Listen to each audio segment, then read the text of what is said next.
Hello, hello, hello. Hello, guys. It's been a while, hasn't it? How are you all doing tonight? Or this morning, or wherever you guys are right now. Right now, it's evening here in Japan. I am back in Japan, finally. It's been a long time since I've been back home. I think it's actually been like 2.5 months or something like that. Do I sound okay, by the way? I'm streaming from my laptop right now. It's okay. Okay, so if you weren't following me on Twitter, my computer is broken right now. So I've got the most jank setup of all time on my laptop. So I hope nothing breaks. I hope everything sounds fine. Hope the audio is fine. I know how it is when anyone tries to stream on a new setup. Where's Connor? I didn't know Connor was going to be streaming with Toast tonight, but apparently Connor's doing an IRL stream right now. Hey, the Crust Hater is back. Yes, I am back right now. So I got back to Japan about 2 or 3 days ago. And honestly, it feels so fucking good to be back. I don't know what the longest time you've been away from home for, just traveling and all that shit. 2.5 months is a long fucking time. And 2.5 months really takes it out of you. I missed my bed so much. I just missed my own house. I missed my own office. Look at that. Look at that. It's beautiful. It's beautiful, guys. It's so fucking beautiful. Oh my god, it feels so good to be back in Japan. And it just feels good to be back in Japan in general, even though it's like hot as dick right now. How you doing, boss? I'm doing good. I'm doing good. Thanks for all the subs. Bonin Gang, rise up. Congrats on your wedding. Thank you very much. I think I have done some streams since my wedding. I've done one stream since my wedding. I did an IRL stream all the way back in England. I thought I would be able to stream more like afterwards, but I just had no fucking time in America at all. So, to those of you who've just joined, or to those of you who are here, what we're going to be doing today is, firstly, we're going to be chilling out. I'm going to be talking about my travels. And then I'd say after I've just finished chilling out, we are going to be going through every anime in summer 2022. Now, I know you guys normally get a rundown of every anime when I go through like all of the seasons. So when I go through all of the trailers and everything like that. Unfortunately, I couldn't do that this time because I was in America and I just did not have the setup to go through every trailer. But that doesn't mean that you're not going to get a summer in 2022 anime in a nutshell. That is the reason I didn't stream for the past 2 days or 3 days since I've been back in Japan, is because I was busy working on that, basically. I was busy working on that. So that's now scripted, it's recorded, and it's in the editing phases. So you are actually going to be getting a summer 2022 anime in a nutshell. But I feel bad that I didn't do a stream of all the trailers and everything like that. So today, we're going to be going through every anime, and I'm just going to be giving my opinions on all the anime that I've been watching for the past few days. I'm going to try not to have it crossover with the anime in a nutshell video. You should think of this as more of a complimentary stream, okay? You're going to get all of my main opinions and everything in that video, but this will be more of my expanded thoughts, because normally I get like a paragraph or two at most to say my opinions about an anime. This is going to be a more just laid back and a more just me just spilling out my thoughts without a script. So that's what we're going to be doing today. But before that, I just want to chill out because it is it's been a while, hasn't it, guys? It's been a long time since I've streamed and since I've been in Japan in general. So firstly, it feels good to be back on the Asian time zone. I don't know about you guys, but I feel like my hack for like fixing my sleep schedule has just been jet lag. It's been awesome since I've got back to Japan. My sleep schedule has been fucking incredible. My sleep schedule, I've been waking up at 6 a.m. every day, and it's fucking immaculate. But before I get into that, I want to tell you guys what I've been up to today, because I did actually want to stream way earlier than I'm streaming right now. But so I woke up. I thought I was going to have a nice productive day. Anime in a nutshell is all scripted and recorded, so I can just chill out and do whatever I want today. No pressure at all. And so what happens is I turn on my PC. I'm setting up my stream and everything like that. And I noticed that it's just a bit sluggish, and I don't know why. It's not unusable. It's just sluggish. Like, have you ever used the PC and sometimes it'll work and then you click on a program and it like freezes for a few seconds and it'll start again and then everything works fucking perfectly and then for some reason it will just like freeze again and then just start again. So that's the most annoying kind of problem, because it's not obvious what the issue is. Oh, thank you very much. Thank you very much for the gift subs there. But it's so annoying because you don't know what the issue is, because it's not obvious, but it's just annoying enough that my OCD just gets triggered to no end. And so I'm just like, you know what, whatever. It's probably just some drivers that need to be updated or something that's just out of place. I'll be able to debug this very quickly. So like I do the usual things, you know, I update everything, I update my drivers, and it seems to be working great. Okay, set up my stream. 5 minutes later, it starts doing the same fucking issue again. I restart it. I do like a fucking full like system restore and everything like that. Doesn't work, and I'm just like, oh, okay. Do I just live with this, or do I fully commit to trying to like figure out what the issue is? And me just having like major fucking OCD, I'm just like, you know what? I can't stream right now. I refuse to stream until I figure out what the issue is. So here I am on fucking Google trying to like figure out everything, and then I go through all my settings. I go through like everything, and then I go through my programs, and I notice that there's like some programs that's taking up way more CPU than usual. And so I decide to check on my CPU heat. And my CPU heat was about like 75 Celsius. 75 Celsius resting. Which is like a little high. It's a little high. I know this because I just fucking Googled it. I was like, what's the usual temperature for a CPU? So it was like 75 degrees Celsius. That's hot. Yeah, that's hot. And I wasn't even gaming or anything like that. It should be 35. Oh shit. When I Googled it, it said it should be like 65 degrees. So that's very, very hot. So it's summer, so pretty normal there. Yeah, so it is summer here. It's very, very hot in Japan right now. So I figure that the issue is probably with the CPU. And so someone just asked, have you changed the thermal paste? I have not changed the thermal paste since I built the PC like 2 years ago or something. Foreshadowing there. So so I'm like, okay, it must be the thermal paste then. It's probably just, I probably just need to like change the thermal paste, and then it should be fine. It should be fucking dandy. And so I unplug everything, and mind you, this is where all my fucking wires are everywhere. You know, all my cable management has gone out the fucking window now. All the time I took to cable manage everything has just gone out the window. It's all gone back to spaghettis now because I've just fucking unplugged everything. And so I unplug everything, and I take my PC apart, and I try to get the heatsink off. And then it's been so long since I've installed the heatsink that I've forgotten how to take the heatsink off. It's an AMD cooler, by the way.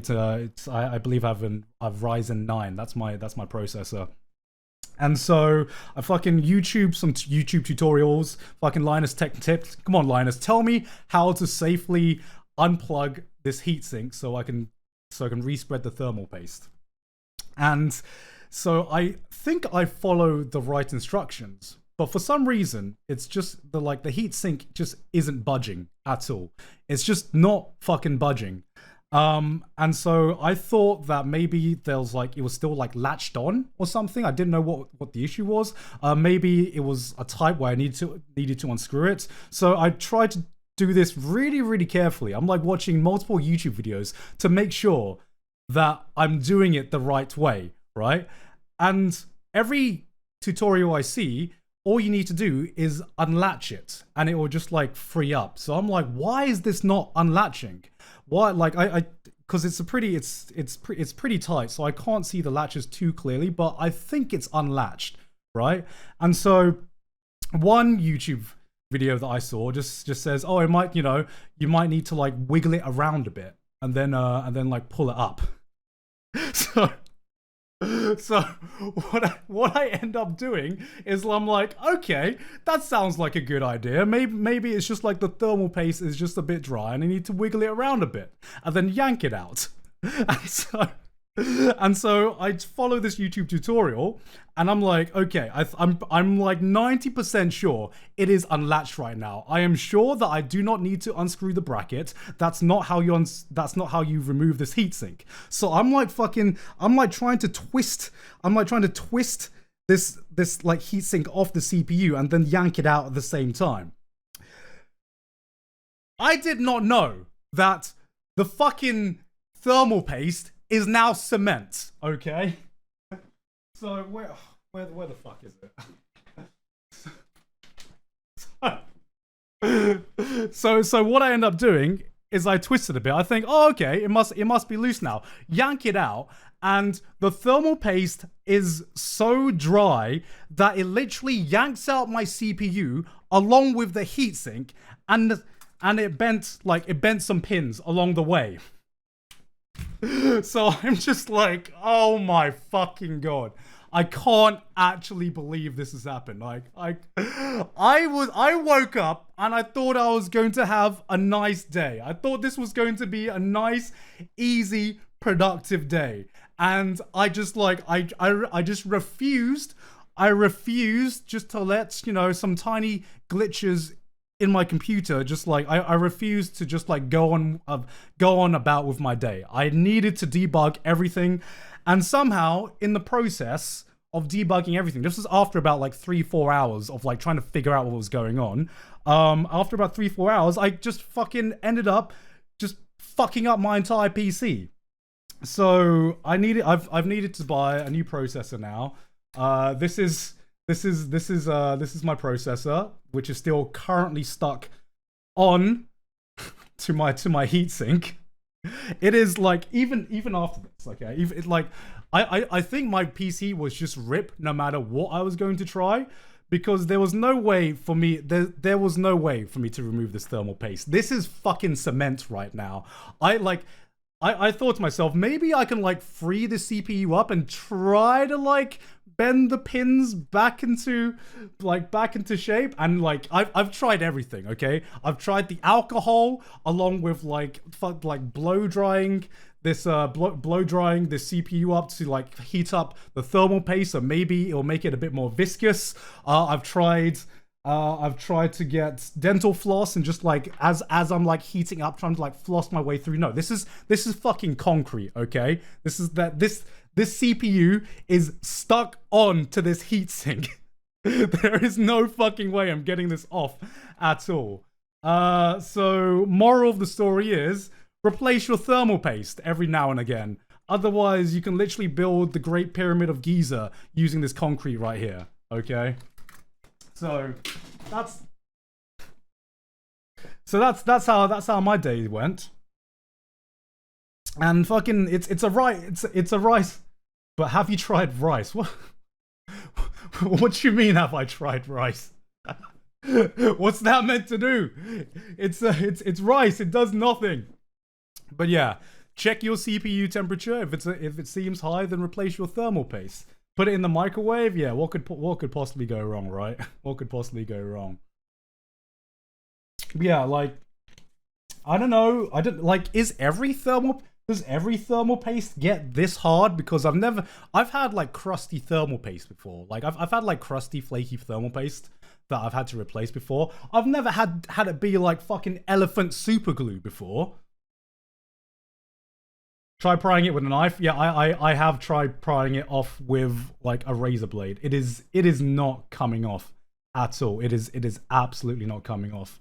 And this thermal paste was like, I don't know if it was because it was the thermal paste that came with the heatsink. So it was the AMD thermal paste that it came with. So, yeah, I fucked my PC up, and I need to buy a new fucking 500 pound CPU. So that's good. That's great. That's not how I wanted to start my day, but oh well. Try getting hit by a truck. Thank you very much. Thank you very much. But yeah. That's not how I want to start my day, but we're here now. We're here.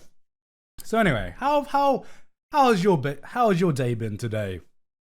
So like I said, it's been a while. It's been a while.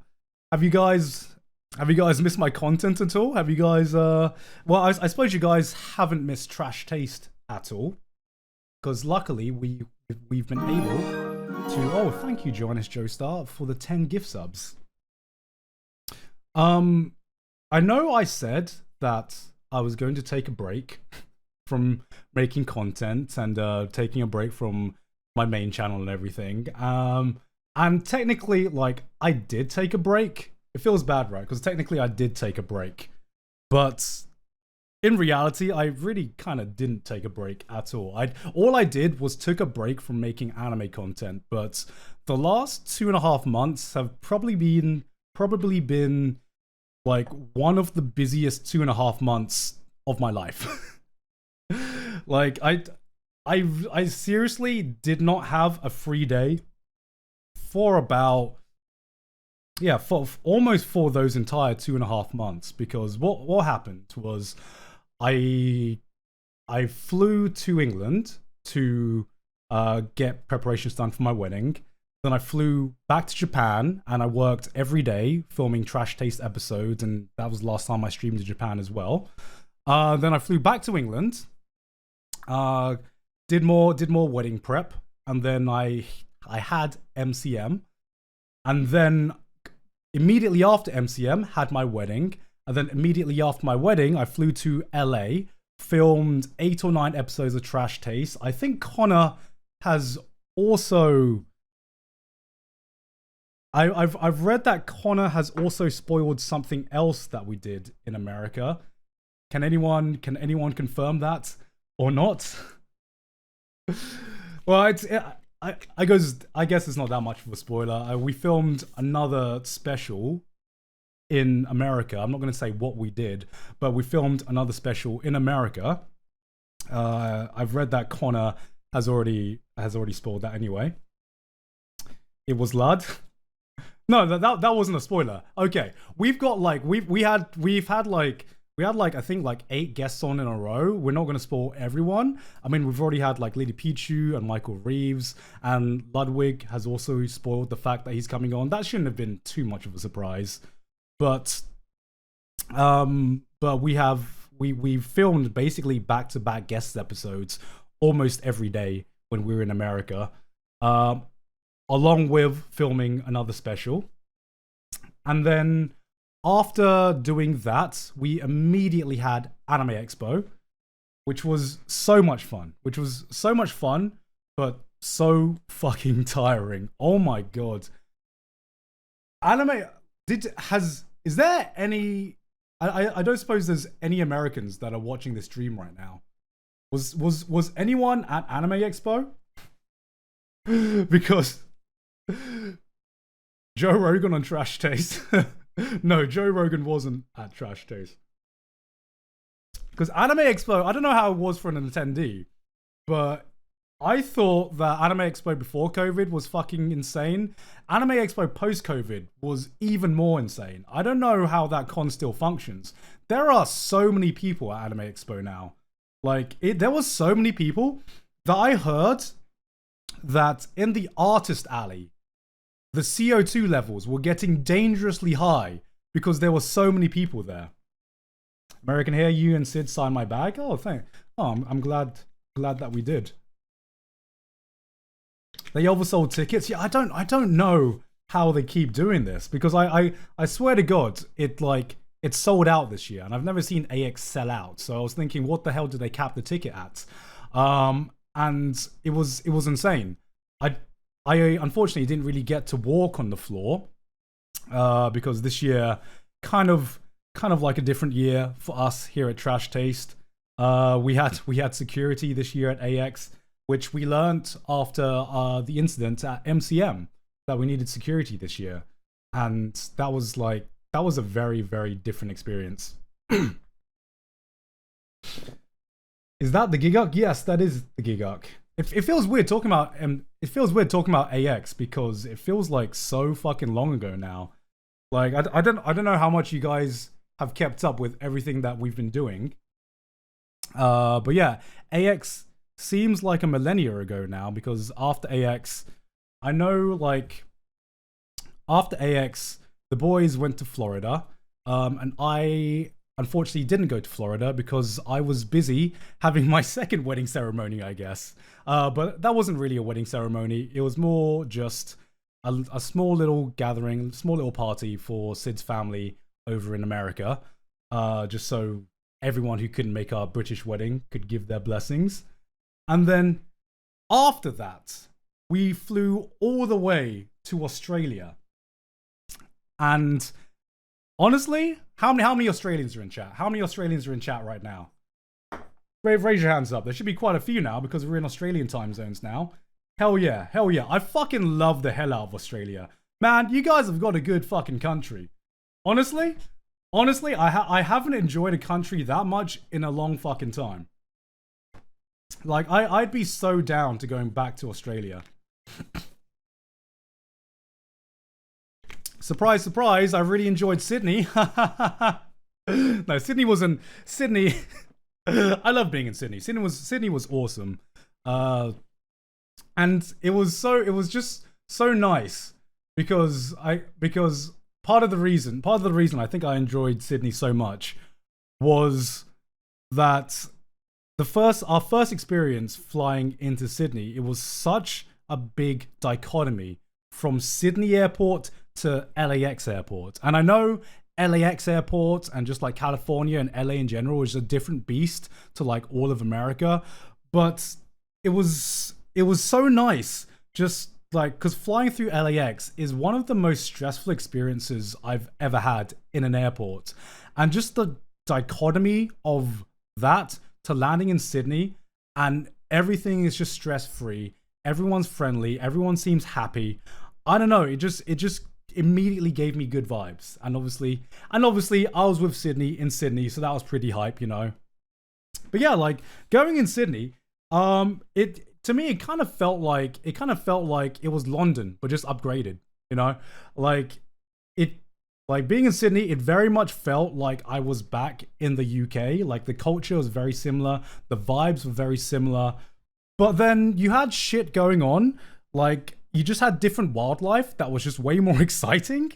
There seemed like a lot, at least where I was staying, there seemed to be a lot more to do in like the central area than some of the areas in London. And I don't know, like I just really, really enjoyed the vibes. To me, people in Sydney were more friendly than people in London.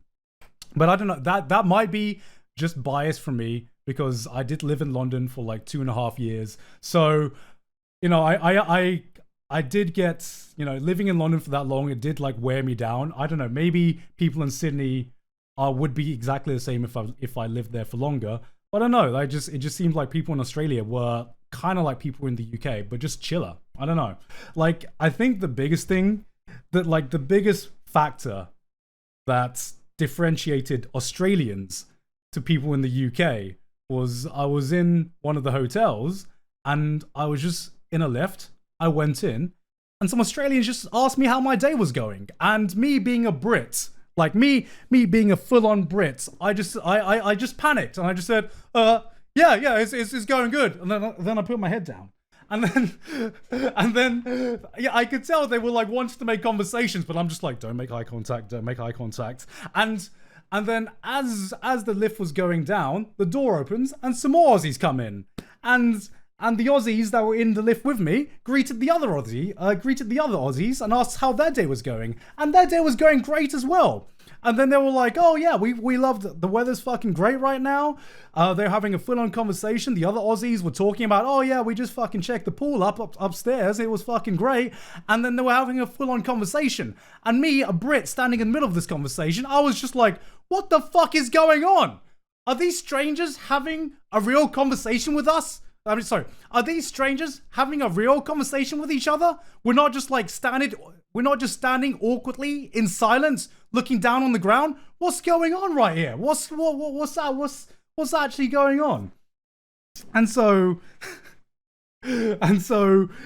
like, that wasn't even the only time that happened. There was so many times when I was just in Sydney and I was just with an Aussie on the street or in a lift, and they were just trying to start conversations with me, and I'm like, what's going on? Why is everyone so friendly here? Why is everyone so happy and trying to start conversations? I thought people just avoided the shit out of each other. So that's wait,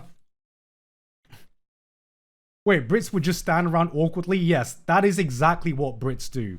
If you're in London and someone starts a conversation with you, you like that's basically the equivalent of a hate crime, you know? Like we wouldn't know. We wouldn't know what to do. We'd like if someone asked me how my day was going in London, I'd probably go to the police station. You know, I'm just like, sorry officer, someone just tried to ask me how my day was going and asked how the weather was, and I'm just like, okay, there's something definitely wrong going on here. But yeah, that's that was to me like the biggest difference between hanging out in Australia and hanging out in the UK, because I heard from a lot of Australians, BBC News alert, Londoners terrorized by polite northerner. That was literally me in Sydney. That was literally my experience in Sydney. I was being terrorized by people asking me how my day was going. But because talking to a bunch of other Aussies, because I didn't just stay in Sydney.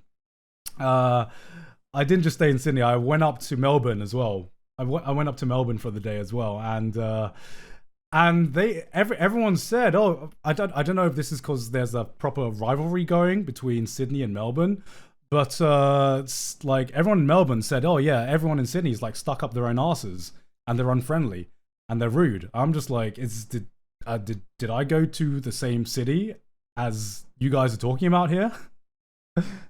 Ludwig explained it to us. Yeah. So, what did you do in Melbourne? In Melbourne, I hung out with Kevin Penkin, and I was going to hang out with the Cold Ones, the Cold One crews, with the Cold Ones crew as well with Joey, but unfortunately, I had to go home a little bit earlier. Also, I had family in Melbourne that I've never seen in my life. This was my first time in Australia ever. So I had family there that I've never visited in my life. So I stayed with them for a while. We hit up a bunch of wineries all around the outskirts of Melbourne. It was absolutely awesome. The luggage, £50 worth. Okay, so how was Joey's place? Okay, let me give an update to the luggage first, I guess. Because you might have heard from Connor, but we have had a update about the luggage, and he said that a few days ago we got a call from Aer Lingus to say that we have got one of the bags back. Okay, we've got one of the bags, or they found one of the bags. We don't know which one it is, because one bag has really, really expensive, well, they both have really, really expensive equipment, but one bag has camera equipment, which is way more expensive than the other bag, which only has audio equipment. So we're really, really hoping that what they found is the camera bag as opposed to the audio bag. Having said that, they said that the bag was going to arrive 2 days ago to the office in Tokyo, and we made sure, we double checked that they were going to send it to our office in Tokyo. We double checked when we phoned up, or they phoned us, and we triple checked that they were sending it to the right address. And they said that it would arrive 2 days ago. here we are 2 days later and still no bag. We still don't have a bag. And the more worrying thing is, we're meant to be recording Trash Taste next Tuesday. We're meant to be recording Trash Taste next Tuesday. So it's like squeaky bum time to think, squeaky bum time, whether it's going to come on time before the next Trash Taste recording or not. Luckily, we still have all of our equipment for Trash Taste After Dark. So you guys will be getting a Trash Taste After Dark. At the very least, okay? At the very least, you guys will be getting a Trash Taste After Dark. But whether we can record more Trash Taste, I don't know yet. And I do definitely want to record more Trash Taste because we're going on tour. If you haven't heard, we're going on tour in North America. I mean, I don't know. Unfortunately, I'm saying this in Asian time, so there's probably not a lot of Americans in chat right now. But yeah, we're going on tour in America in the month of October. So we definitely need to like record a bunch of episodes before we go up and go to America. What about Canada? I believe we're having one show in Toronto. I believe. I probably should know this. I probably should know this, shouldn't I? But yeah, I think we're hitting up 22 cities in like 30 days or some shit like that. It's going to be a very, very intense schedule, and I'm probably gonna die. You know when you like just agree to shit and you think it's a good idea, but you don't really think about how much work it's going to take. That was me and agreeing to the tour, basically. that was me and agreeing to the tour. I thought, yeah, that sounds like a great idea to do.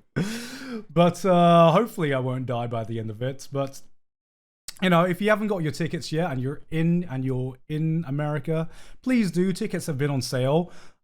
If this is a success, then who knows, in the future, maybe we can go to other countries. This is kind of just like a big test run for us to see how feasible tours are. Because I think like the reason, okay, so we were inevitably going to be getting the comments of just like, oh, why aren't you going here? Why aren't you going there? You know, you're from the UK. Why aren't you going to the UK? You're based in Japan. Why aren't you doing an Asian tour and all that stuff?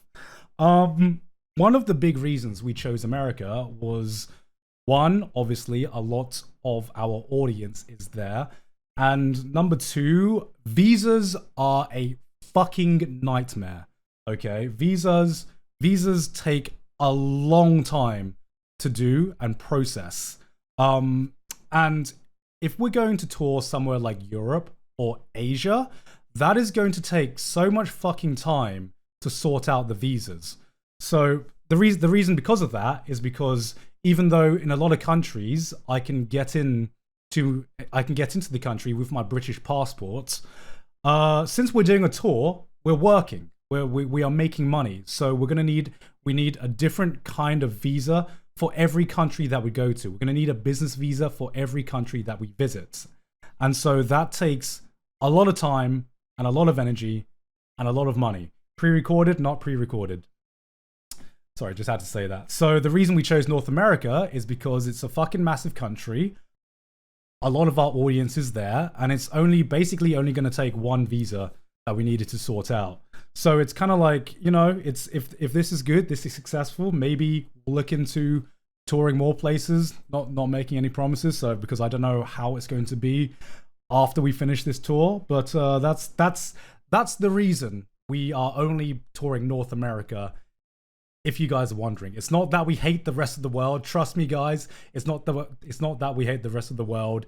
Most of it is to do with logistics. Yeah, most of it is to do with logistics. And the second reason is so we have more reasons to clown on America. That's the real reason, guys. That's the real reason. Okay, guys, you got me, guys. You got me. It's so we can clown on America. We're making the next year's worth of content on Trash Taste in this 1 month, basically. We need legitimate reasons to clown on America because we've already run out. We've run out of America, like clowning on America material. We need to find more. roast Americans, the tour. But yeah,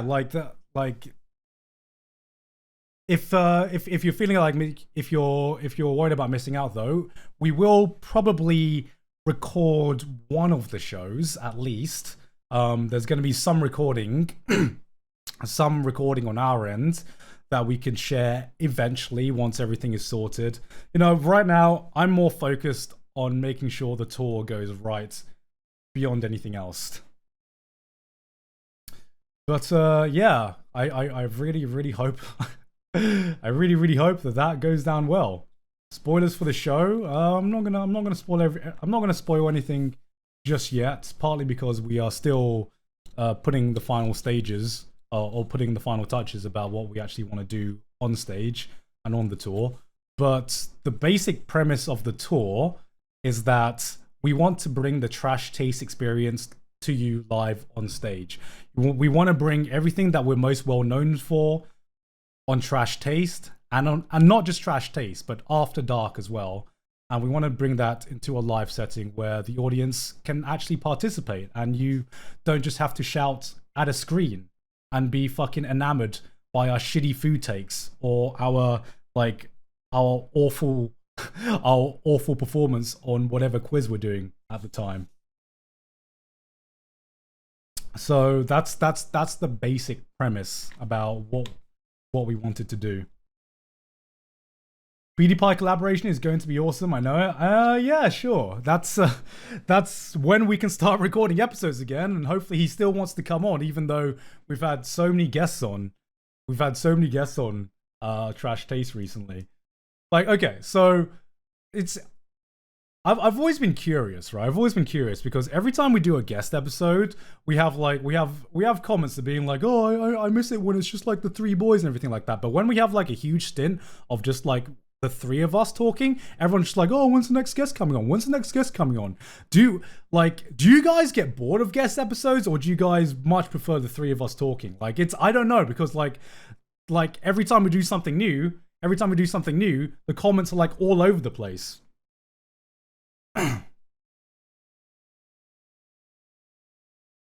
Needs a good balance.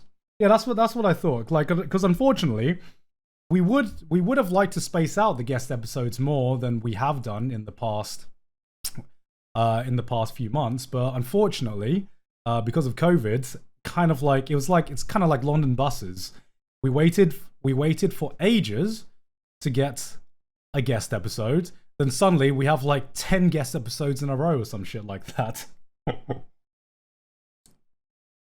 But yeah, don't worry. I mean, like, I think what we're going to do is, even though we didn't really film any episodes with just the three of us in LA, we're probably going to film some when we're here in Japan and intersperse it with the guest episodes we filmed in LA. So it's going to be like the chronological order is going to be fucked, but I think we're going to like mix things up in terms of having a few episodes, just the three of us, with the guest episodes that we filmed before in LA as well. So don't worry, you're gonna get more episodes with just the three of us soon.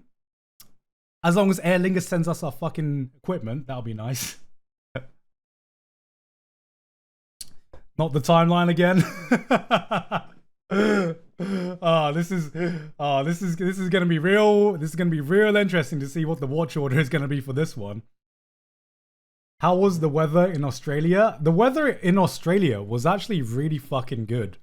Like, I don't know, it was so weird, right? Because I go to Australia, and every Australian I meet starts apologizing for the weather, and I'm like, what the fuck are you talking about? This is amazing weather.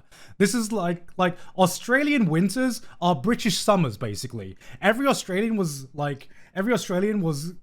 saying sorry for how like cloudy it was and how cold it was. I'm like, motherfucker, this is a British summer. What are you talking about? This is perfect weather. This is like way better. This is better weather than we have in Japan right now. Japan's a fucking oven right now.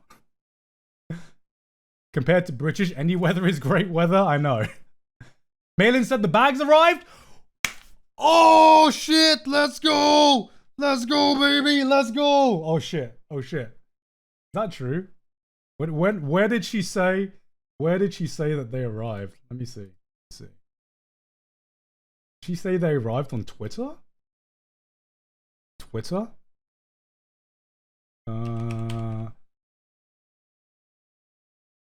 Early in chat. Oh, I totally didn't see that. Sorry, Malin. Sorry, Malin, if you've been in chat and wait, let me check if we've gotten any update in our group chat. No, we haven't. Okay. Apologies for that, Malin, but if we do have it, that's fucking that's an actual pog. So now we only okay, now it's like now we pray to the gacha gods.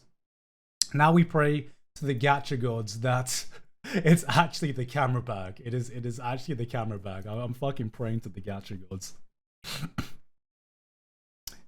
50-50 chance. 50-50 chance. You know what? As a gacha player, those are good fucking odds, man. Those are good fucking odds. But no, yeah, like Australia was fucking awesome.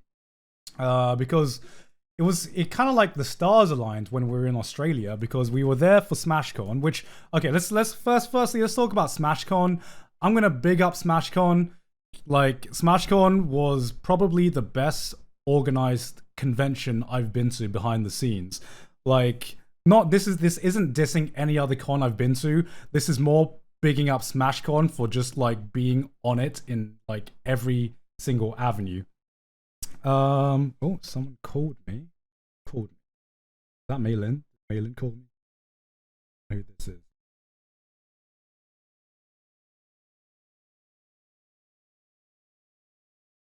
Wait. Hold on. I think this. I'm. Shit. Okay. Sorry, my phone was on silent, and I just had a message saying be on the lookout for a call or email. So that wasn't something to do with the bags. I really hope not. I really. Uh oh.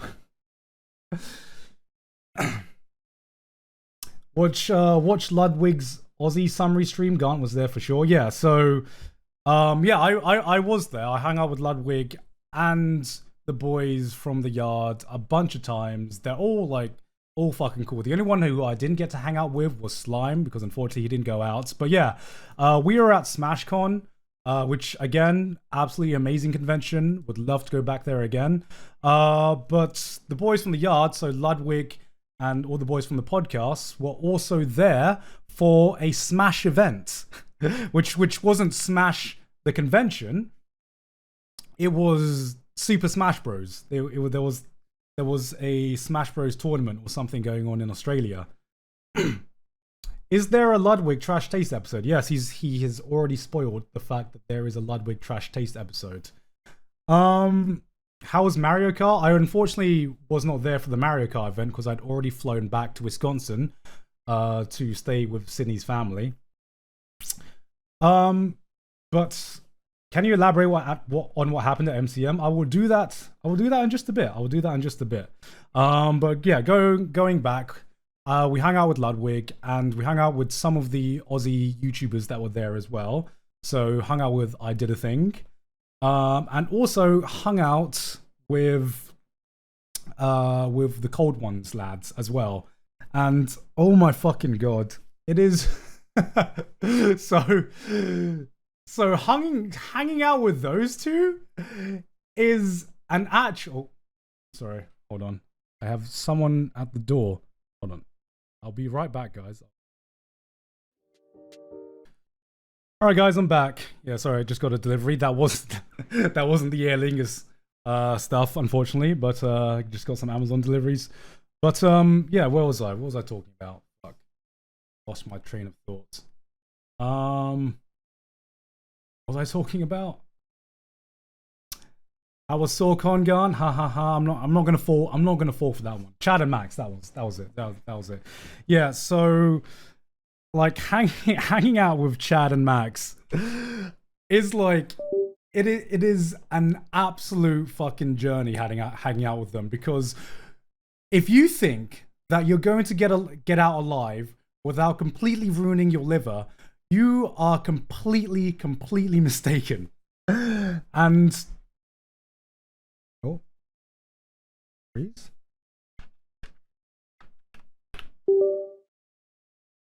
Hello? Hello? Okay. We're good? We're good. So actually, I don't know if I'm spoiling this, but they invited us to go on the cold ones. Unfortunately, Connor was flying home like after SmashCon, so he didn't have to go.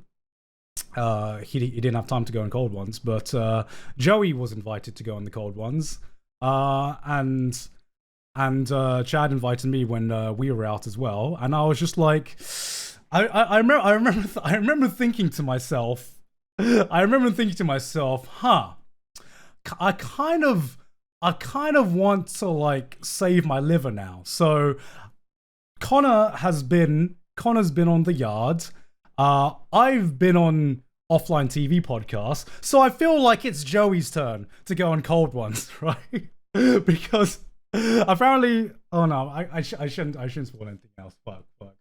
That's all I'm gonna say. But I heard some stories about someone else who went on cold ones, and that really made me worried for Joey if he eventually gets to go on cold ones, which I'm sure he will.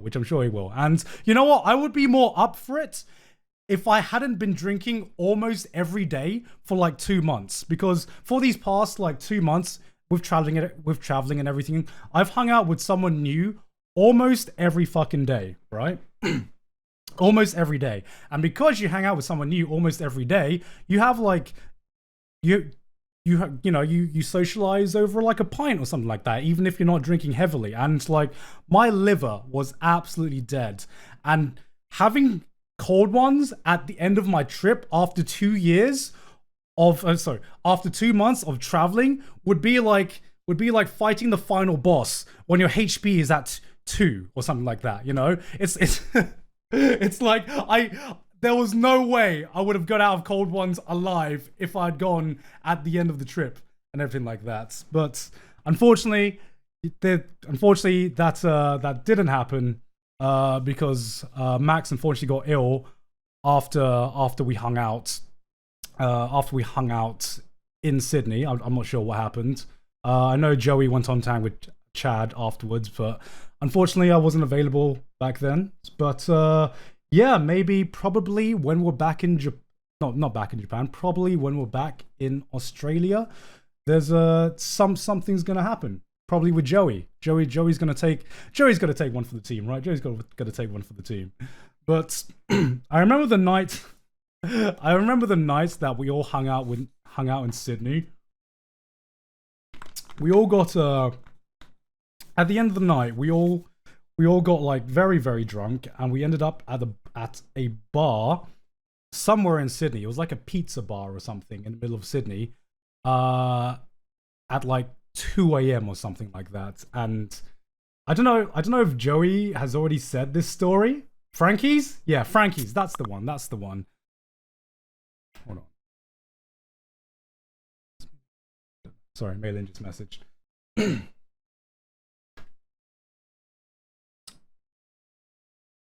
Yeah, Joey. Did Joey tell you the story? Joey tell you guys the story about how he got into the bar at all? Did Joey tell you that story? He did. Oh, what a fucking lad! That one story. So if you don't know what happened, and honestly, if I was Joey, I would feel like I would live on this high for like a good year or two, man. So if you didn't hear the story, so when we were going to this bar, we had a bunch of Ubers that were heading over to this bar. I was in an Uber with Connor and Sydney, and I believe it was just Connor and Sydney. And Joey was in an Uber with, I believe it was Chad, Ludwig, and a Smash player. And so, if you don't know what Australian bars are like, they're very, very similar to British and American bars where they have a bouncer. But apparently, according to a lot of Australians, Australian bouncers are really, really, really strict, right? So they're the kind of bouncers that really care about the dress code. You know, you have to be wearing the right clothes, the right socks, the right fucking shoes, and everything like that. You know, it's that. It's that. No, it's Mango. No, it wasn't Mango. It was someone else. And so me, Sydney, and Connor got in fine, but Joey was with Ludwig, Chad, and the Smash player, and apparently the Smash player was really, really, really drunk, right? But not only that, you had Ludwig, Ludwig's a great fucking guy, right? But he is not the kind of guy who dresses up to go out. I'll just say that. I'll say that, okay? I'm gonna say that, Lud, okay? That's just how it is. So he rocks up to this bar and he's wearing fucking sandals, okay? So this bouncer looks at the very, very drunk Smash player and then looks at Ludwig, sees the sandals, and he's like, these boys aren't getting fucking in. These boys are not getting in, right? Not Crocs. It might have been Crocs. Which like is it worse if it's Crocs? I don't know. I feel like sandals and Crocs are equally as bad when you're trying to get in a bar with a bouncer in it, right? You don't say the man who wears Crocs with a suit. I did not know that. But yeah. So they try to get into this bar, and the bouncer was having none of it. And so he calls the manager. Of course. Joe, I don't know if Joey called the manager. I would be so on brand if Joey was the one that called the manager. But either way, the manager gets called. And he looks at the Smash player. He looks at Ludwig. He looks at Chad. And then she looks at Joey. I think the manager was a she. I think the manager was a she. And then she looks at Joey. And she's just like, oh no, I know you. You're the anime man. Sure, let them in. And so Joey, somehow Joey was the only one that got recognized out of like fucking Ludwig and Chad, even though Joey doesn't even live in Australia anymore. So man, gotta give props for the clout, for Joey's clout solo carrying Lud and Chad there. What an actual legend. And I know like I've talked to Joey a few times since that happened, and I know he's been living on that high since that happened. You know, we'd be hanging out and be like, yeah, I fucking got Lud and Chad I fucking got Lud and Chad in that bar. That was me. That was fucking me. I was like, okay, Joey, okay, I get it, okay. But I mean, understandable. I'd be the same way as well. and yeah, I mean, that was a pretty eventful night. That wasn't the only. Oh, I really hope Sydney doesn't kill me for saying the story. That wasn't the only eventful thing to happen that night. So, what happened? Okay. Long story short, Sydney unfortunately got escorted out of this bar, right? And I'm gonna. How that transpired was the most Sydney thing to ever occur. Okay, so here's what happened. Okay, so this bar is kind of like this bar. Okay, so I'm gonna say it right now. Everyone was drunk. It wasn't just Sydney. Everyone was fucking shit faced. Okay, and I believe after she left, she wasn't even the only person that got transported out at the end of the night. A bunch of people did, but I believe she was the first. And her story goes that, so to set the scene, so this bar, it was kind of like a themed bar. Okay, it was you walk in and you see all these decorations. It's kind of like 70s or 80s themed. Okay, so that was like the main theme of the bar. It had some really cool fucking aesthetics. Okay, if you're ever in Sydney, go to Frankie's. Actually, an awesome bar and an awesome place. I would love to go back. But it was, it was themed. I hear Sydney running down.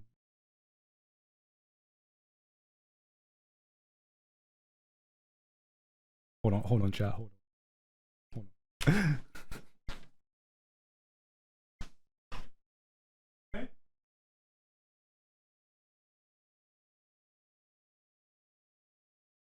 Okay. Okay.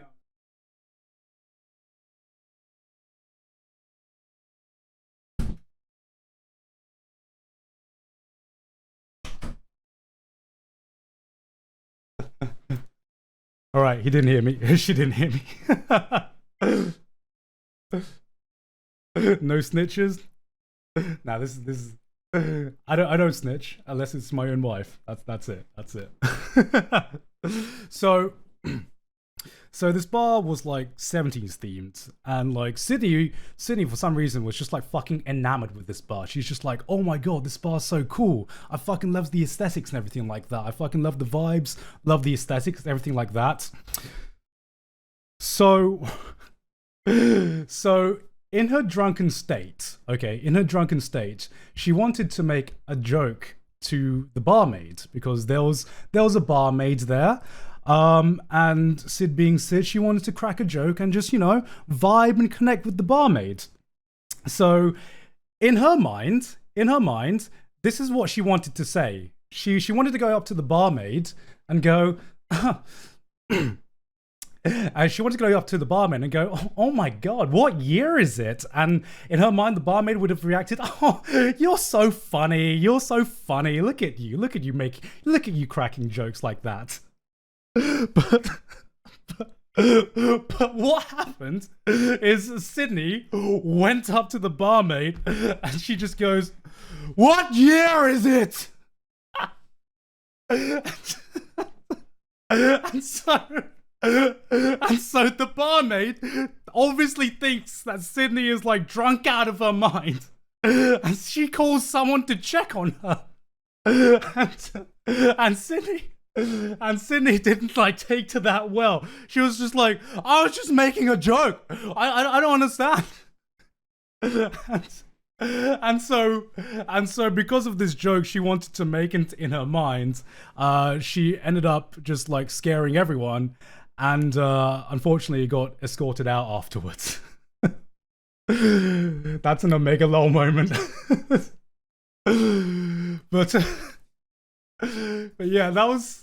I mean, like Sydney's not so used to being in like bars where, I guess like bars in Japan and bars in like say Australia and London and America are like, they're a bit more sensitive when it comes to drunk people, In Japan, there's no one to fucking escort you out. There's no one to escort you out in Japan. There's like, we don't really have bouncers here unless it's like a top club, So, Sydney being Sydney, unfortunately, with, some people can take her volume and energy as being very, very drunk.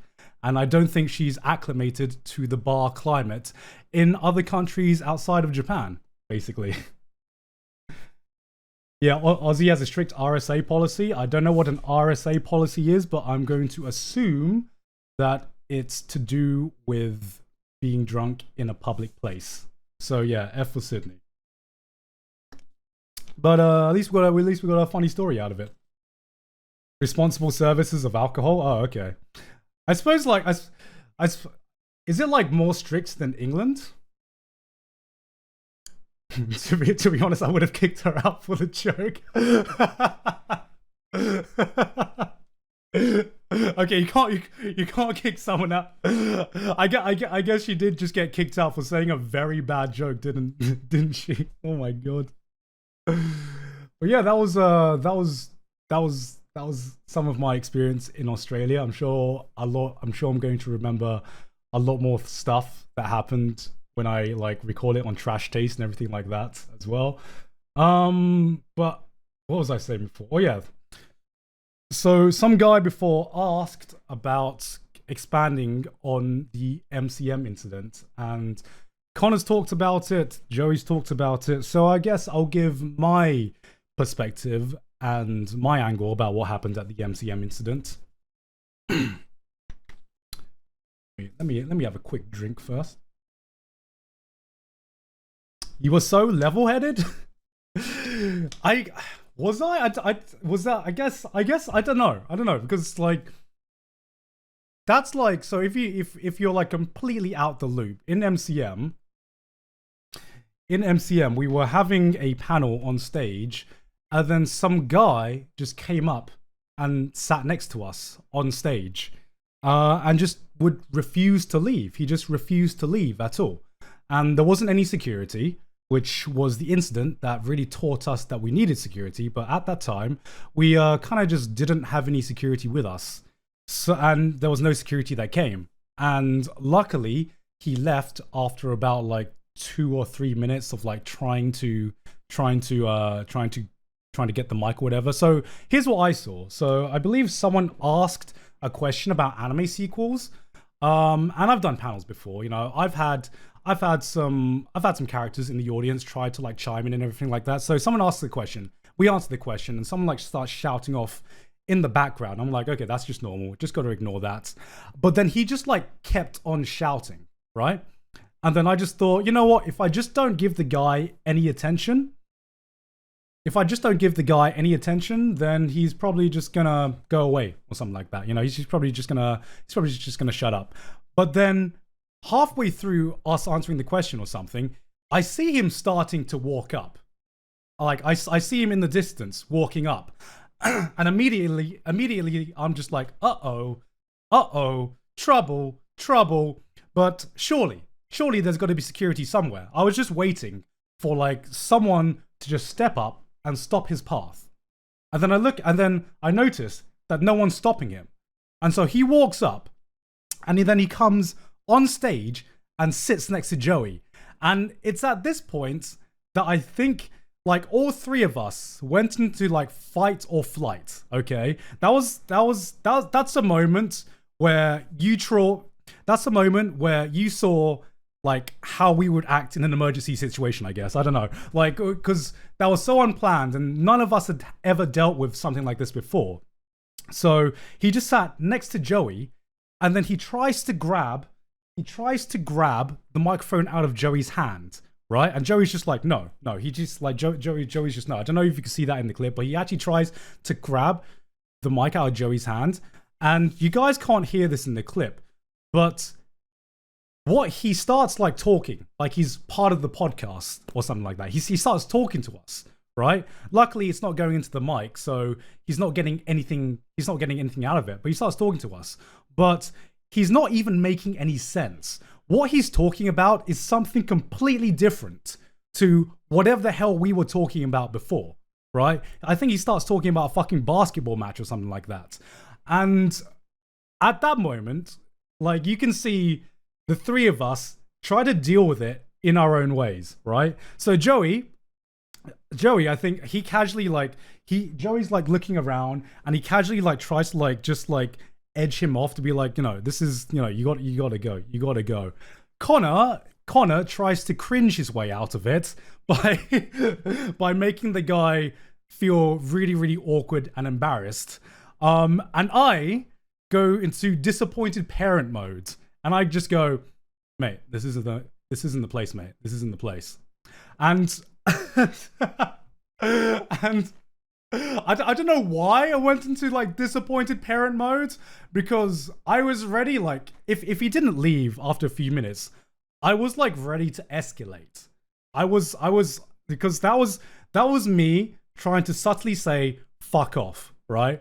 But if he didn't leave, I was like ready to be like, mate, seriously, you have got to fuck off right now. Like, but yeah, I went for the Diner strat. I went for the Diner strat to be like, yo, bro, come on, man, come on, man, this isn't the place, man. Come on, you gotta go, man, you gotta go. But yeah, I was like, I was ready to throw hands. I mean, I wasn't ever going to throw hands physically, unless of course he started attacking us. But I was ready to like, I was ready to throw some bars, man. He needed to fucking go.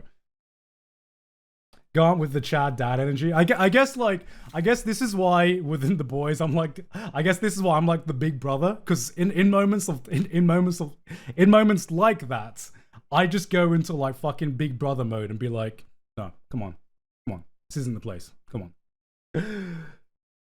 Gun was about to show us that Muay Thai. Nah, did you like? It was like legitimately scary though, because the guy was big. That guy was big. So it was one of those moments where I was like, I didn't know if he was gonna start attacking Joey or not. So I was on the edge of my seat, ready to like jump out and like tackle him if he started doing like anything to Joey. I saw Garn like the monk in Flame of Rekka. I have not seen Flame of Rekka, so I don't get that reference. But yeah, I was ready to tackle him if he did anything to Joey. And then afterwards, he kind of just like ran off stage, and his ass crack. There are videos of this, but his ass crack was just like hanging out. His ass crack was just like half down, and he starts like fucking shouting and running off, and we just see his ass crack in full view. And I try to be professional, and I try to like get the show to go on, and I try to forget everything that happened, but I think like that ass crack just like fucking hypnotized everyone else, because Joey and Connor were just like they were lost for words. They could not ignore them, and they could not ignore what just happened. And like fair to them. But like I was just like, we need to fucking try to keep the show going. Trauma-inducing butt crack. Yeah, that's pretty much what it was. But yeah, apparently like after he bombed our stage, he bombed like a bunch of other stages as well that was going on. Originally, we thought he might have been like a fan or something, but apparently he didn't even wait in line. He just fucking snuck in. Apparently when the line was all going in, he just quickly walked into the line and just jumped queue, which as a British person is by far the biggest offense that you could ever do. I really do think that jumping queue is a higher crime than treason itself. You know, like I think we can all agree that jumping queue in England is a fate punishable by death. I'm just kidding. I don't really mean that. But yeah, that's what happened at MCM. But yeah, that's pretty much a lot of things that happened when I've been traveling. I know more things happened, but I can't. For the life of me cannot remember everything that's happened.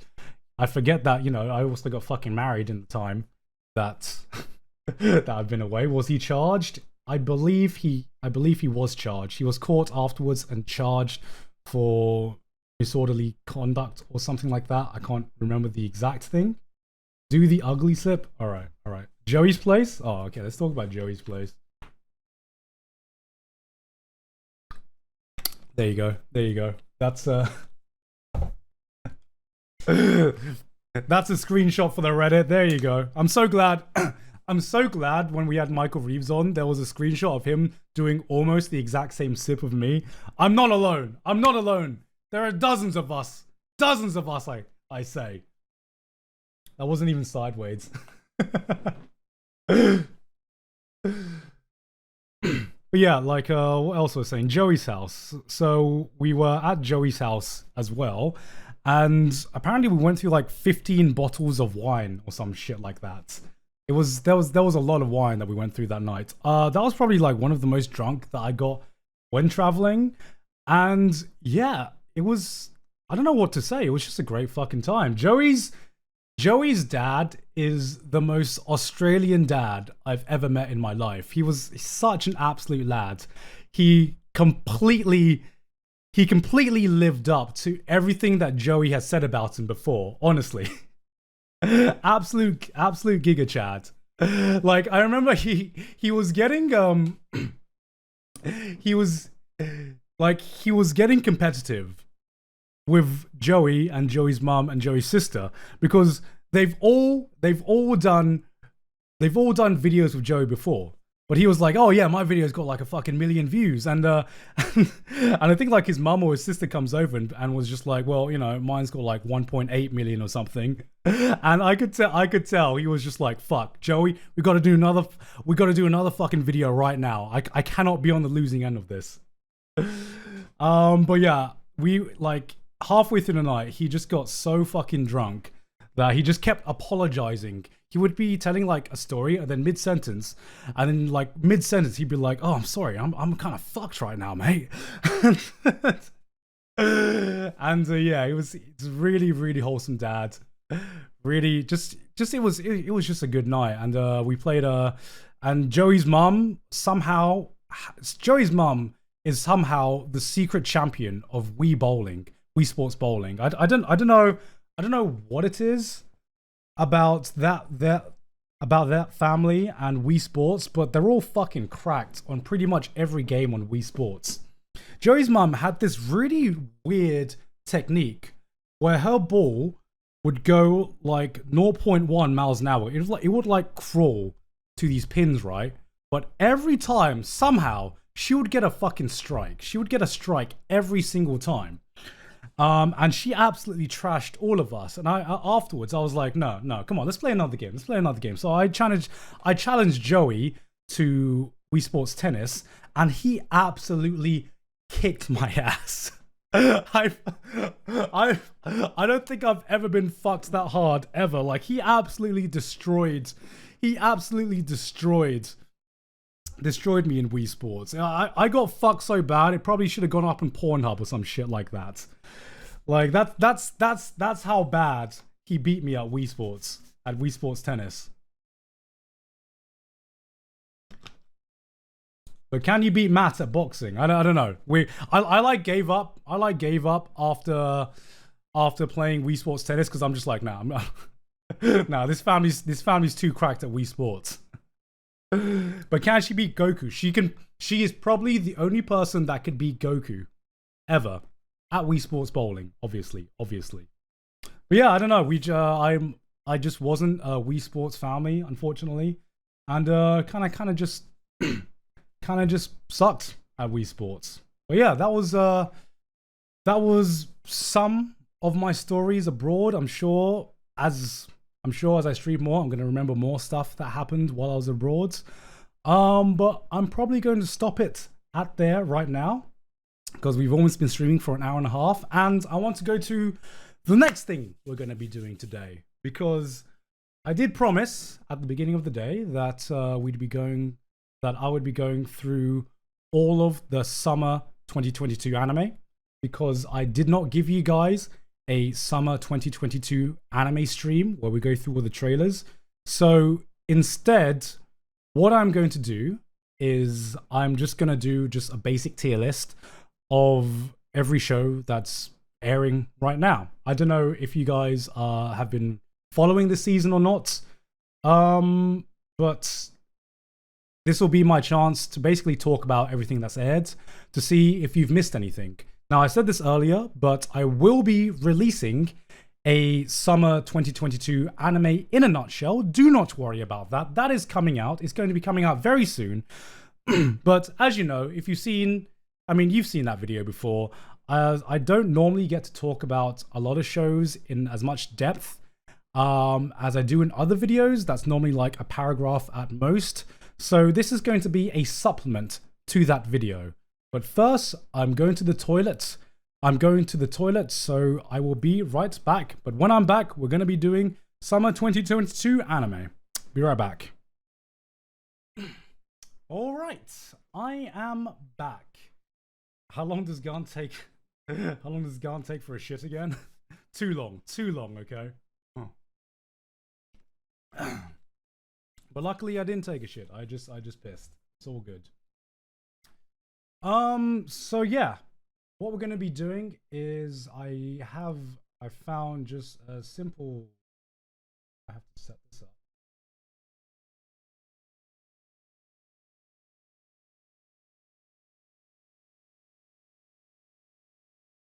There we go. There we go. Okay.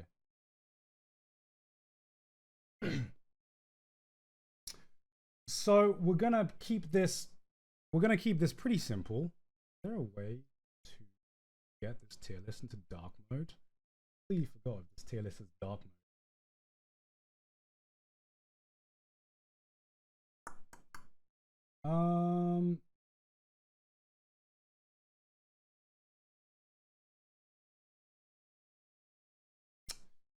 I guess it doesn't. Charm.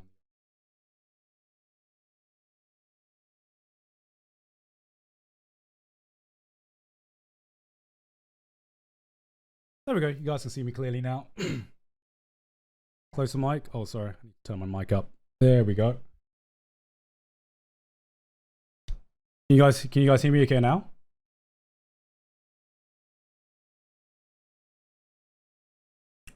All right. All right. Awesome. And I need to change the title of the stream as well. So that quickly. Oh, gone. Stop talking.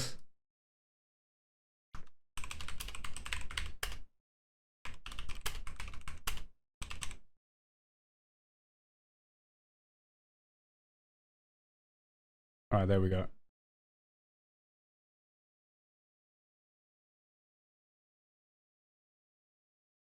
All right, so before we begin, I haven't had dinner yet, so I'm going to quickly munch on this banana. So let me ask you guys, how many of you are watching anime this season? Firstly, I should probably ask that, right? Is anyone actually watching anime this season? What do you guys think of it this season?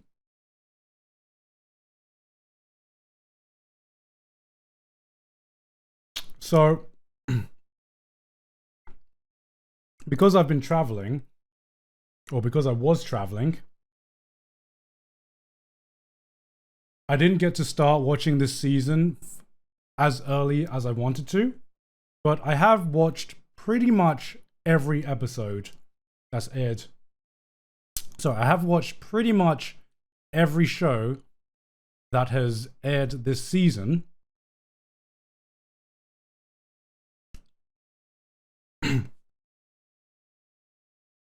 That was a good banana. That was a good banana. That was. I've only watched sequels, 6 out of 10, but some are legit bangers. Yeah. So I hope this tier list has every show, because I have watched pretty much every show this season. At least one episode. People are just like, oh, Giga doesn't watch any anime before he makes a video about it. No, I actually legitimately watch everything that airs in a season for at least 1 or 2 episodes before I make the seasonal anime video. And then afterwards, I then decide if I'm going to finish watching a season. I don't watch everything all the way through.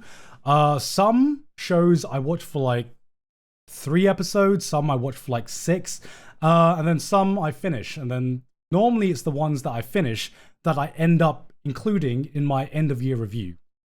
But I do genuinely watch everything that airs when the season starts. You watch at least one of everything of this? Yeah, I say watch one of everything. It takes that's why like when a new season starts, I have to sacrifice like 2 or 3 days just watching shows, because you're essentially just watching like 2 seasons of anime every week, which is just like the amount of episodes you have to watch just to watch everything that's airing. This is a random show. This is a random tier list that I found, which I think has everything. But if you have not been watching any summer shows this season, then hopefully you can get a bit more filled out. So this one, okay, I'm not gonna go. I'm gonna go in some random order. So firstly, we got this one, which I believe is, I can't remember the name. Let me get up like Annie up chart.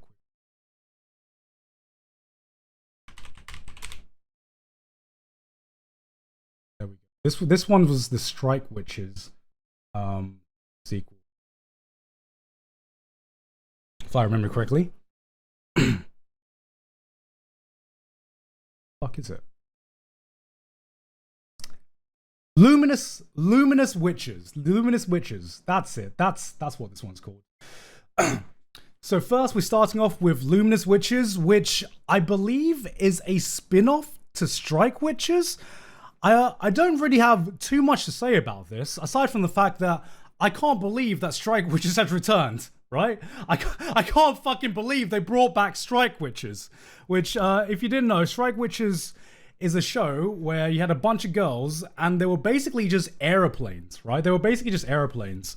I watched one episode of this and this one just wasn't for me. I've never been too big of a fan of Strike Witches, but the one thing they changed about Strike Witches, right? They were like, okay, let's bring back Strike Witches. Let's do Luminous Witches. But you know what we're gonna do? Idol show. They turned Strike Witches into an idol show. Cause of course they did. Cause of course they turned it into an idol show.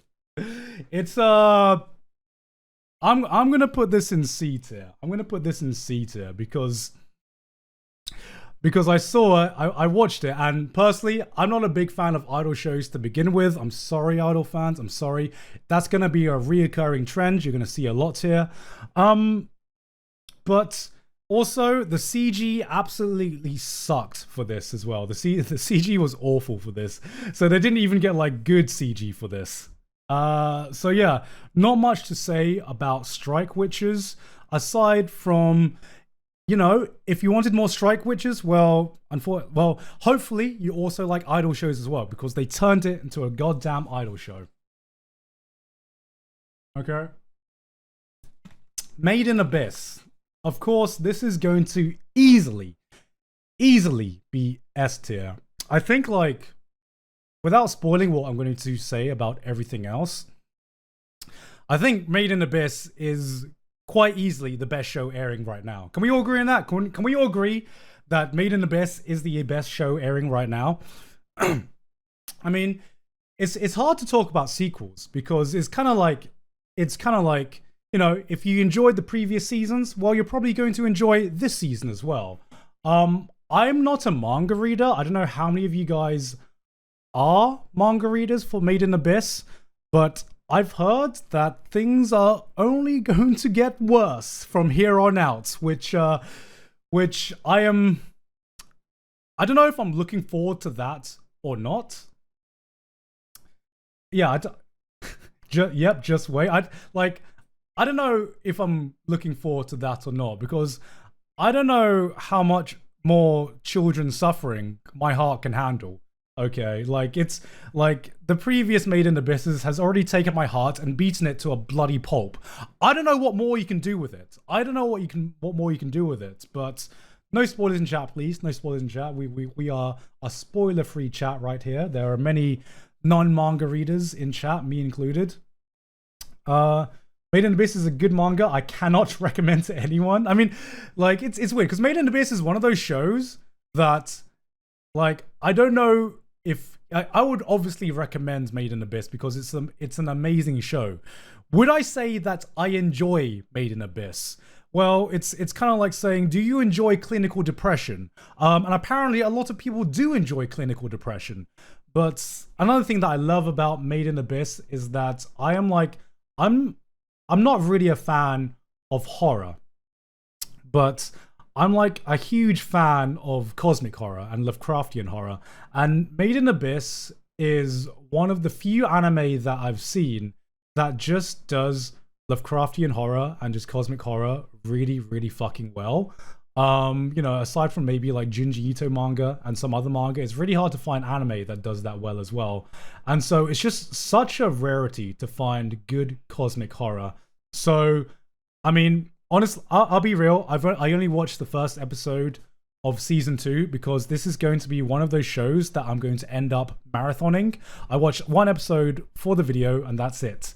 And even in that one episode, I'm like, man, I think Kevin's going to be doing his best work in this so far. So if you don't know Kevin Penkin, highly talented composer. He's an Aussie bloke. He's also my good personal friend. He kind of said to me, without spoiling any tracks or anything that he did in Made in Abyss, he kind of said to me that I should very much look forward to his work in Made in Abyss season 2. Because he is very proud of the work that he's done in Made in Abyss season 2. And even just listening to the first episode, I can see that this is probably going to be some of his best work. Yeah, and it's okay. I actually forgot about. Is it weird? Okay, is it weird that I forgot how good the music in Made in Abyss was? And the reason for that is because being such a good mate with Kevin now, I can often forget how fucking talented that bloke is. Because when I think Kevin Penkin, I don't think amazing composer, even though he is. I think, oh, here's that fucking Aussie bloke who gets drunk at 3 a.m. and orders a fucking Whopper that's way too fucking dry and way too fucking big for him. You know? That's the Kevin I remember. The Kevin I remember is the one feeding me way too much oolong high and being going like, oh, gone, oolong high, oolong die. The Kevin I remember goes to a fucking yakiniku place and orders everything on the menu, okay? That's the Kevin I remember. So I forget that Kevin is a fucking talented cunt, okay? I forget that. And it's only when I watch shit like Made in Abyss, I'm like, holy fucking shit. I'm just... I'm reminded once again that he's an incredibly talented bloke. And sorry, not yakiniku, yakitori place. He's an incredibly talented bloke, and yeah, you can forget that sometimes the more you hang out with Kevin, because he's one of the most grounded, down to earth people you could ever meet, especially working in the anime industry as well. Now he's still a bloke. He is a bloke. he's a definite bloke. So yes, Made in Abyss, easy S tier. Easily going to be one of the best shows this season.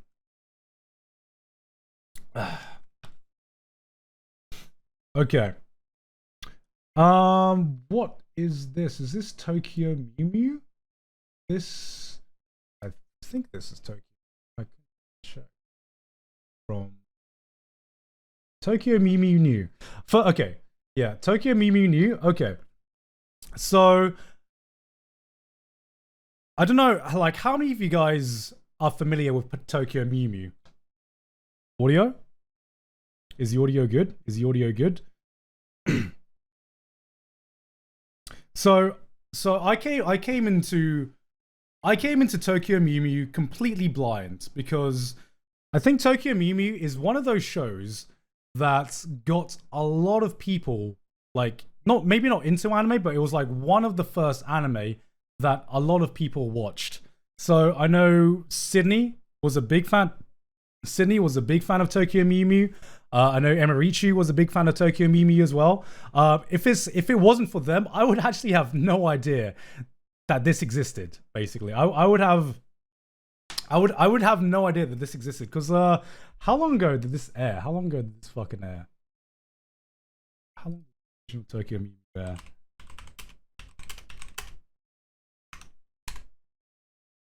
See.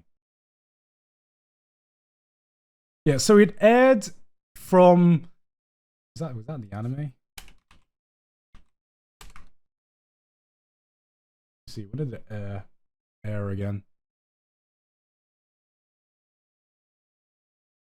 It aired in 2002. Oh my god. Oh my fucking god. It aired in 2002. Jesus Christ. Okay. Whoops, wrong one.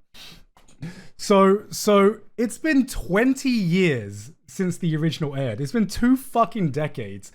And one thing I've noticed this season is they've brought a lot of shows back. I don't know why this season they've just brought like a bunch of shows back from the dead.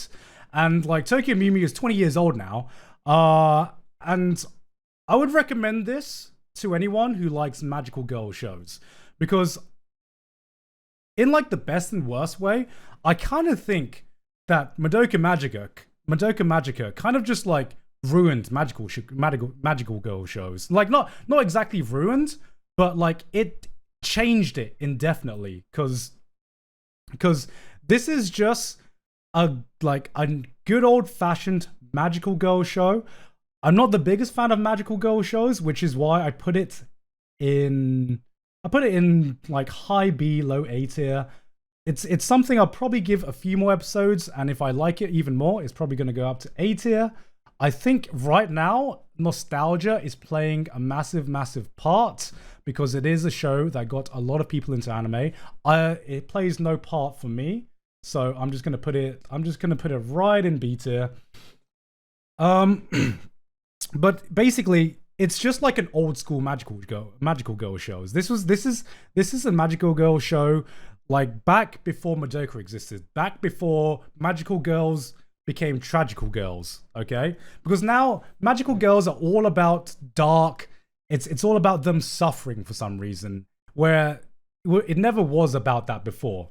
And this is like nice just to see what magical girls are meant to be about. I'll give it a few more episodes. I'm not the biggest magical girl fan, but you know, Sydney's a big fan. So because Sydney's a big fan, I'm a big fan, if you know what I'm saying. So I'll probably be watching a few more episodes of this regardless. But yeah, that's Tokyo Mew Mew. Another thing I want to comment on is I fucking love the name Tokyo Mew Mew New. Okay, that's such a good name for a reboot. I fucking love it. It sounds so fucking cute, man. It sounds so fucking adorable. Like I'm glad they brought it back just so they could call it Tokyo Mew Mew New. Fucking adorable. Top tier name. Rent a Girlfriend season 2. Oh boy. Oh boy. Oh boy. Oh fucking boy. Who here is watching Rent a Girlfriend season 2? Who here is watching Rent a Girlfriend season 2? Put your hands up right now. Put your hands up right now if you're watching Rent a Girlfriend season 2. You know what? Okay. So, you know me. I'm going to be watching Rent a Girlfriend season 2 because of course I am. Because of course I fucking am. But my enthusiasm for Rent a Girlfriend has gone down massively. I was hopeful. I remember when season 1 aired, I genuinely really fucking enjoyed season 1. I really, unironically, I really enjoyed season 1. Partly because, what's the main character's name again? Is it Kazuma or Kazuya? It's Kazuma, right? It's Kazuma. Kazuma? Yeah. Kazuya. Okay, that's the name. That's the name. So I wanted to Rent a Girlfriend, and I thought that it was going to be the journey of this really antisocial guy, as I like to call him, this living bruh moment. I thought it was going to be this guy who was a living bruh moment, and it was going to be his journey of touching grass. I was gonna be like, you know what? I'm excited for this guy to touch grass and become a respectable man of society. Okay, I was waiting for that, and I watched season 1, and I was just like, okay, this is going to be the beginning of the journey. This is going to be the beginning of the journey. But unfortunately, I read the manga. I read the manga, and my opinions of the show went from being hopeful to just seeing this bruh moment. Like I thought the bruh couldn't get more bruh than what he was in season 1. I just made up that fucking word. I just made up that word. But my god, the man he turns into in the manga is a bruh moment like that is bigger than any bruh moment in the history of bruh. I'm pretty sure they invented that word just for this one fucking man, okay? This man was born never to get any maidens in his life. That's what I'm going to say. I'm pretty sure the term maidenless came from watching Kazuya, you know? Wasn't from fucking Elden Ring. Like this came before Elden Ring, okay? He is the originator for the maiden. He is the progenitor of maidenless behavior, okay? Okay. So with season 2, it's weird, okay? It's having said that, season 2, I think is going to be like actually good. Okay. Without spoiling what happens in the manga, season 2 is actually going to be good because I think season 2 is going to adapt like the best arc in the manga. I think it's going to, like, if memory serves me correct, it's actually going to adapt the best arc in the manga. Copium now. Come on. Any manga readers? There must be other people who have read the manga along with me, right? And you will back me up when you say there was one arc in the manga that actually gave you hope that this was actually going to be a good story. Right? You know what the fuck I'm talking about. There is an arc in the manga that is actually good and it gives you hope. And my biggest fucking worry is that people are going to watch season 2 and gonna be like, oh my god, this is a good show. This is a good fucking show. I can't wait for this to get better.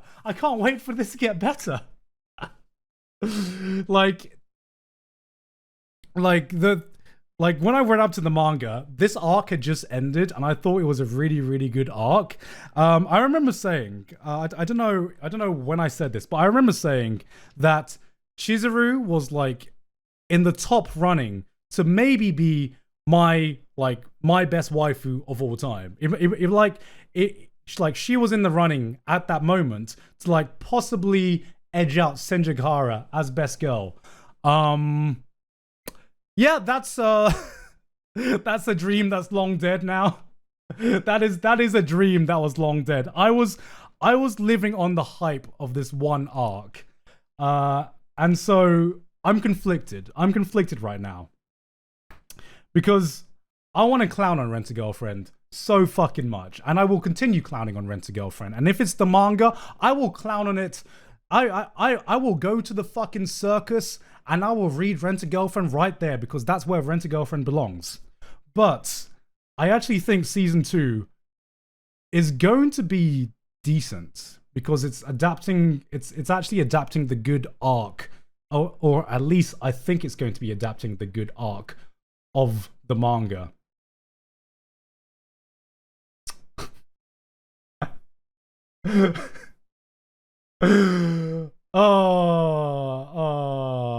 Where do I put it? I don't even know where to fucking put it. I legitimately don't know where to put it. I don't know where to put it. I can, like, when I read the manga, okay, this arc was like A tier. But like, I'm a manga reader now, so I'm like, this is definitely D tier. But it's the anime is adapting that arc, so maybe it's going to be A tier. I don't fucking know. Okay, I don't fucking know.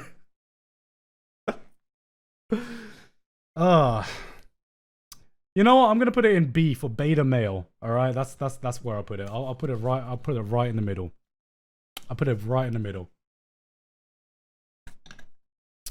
But yeah, honestly,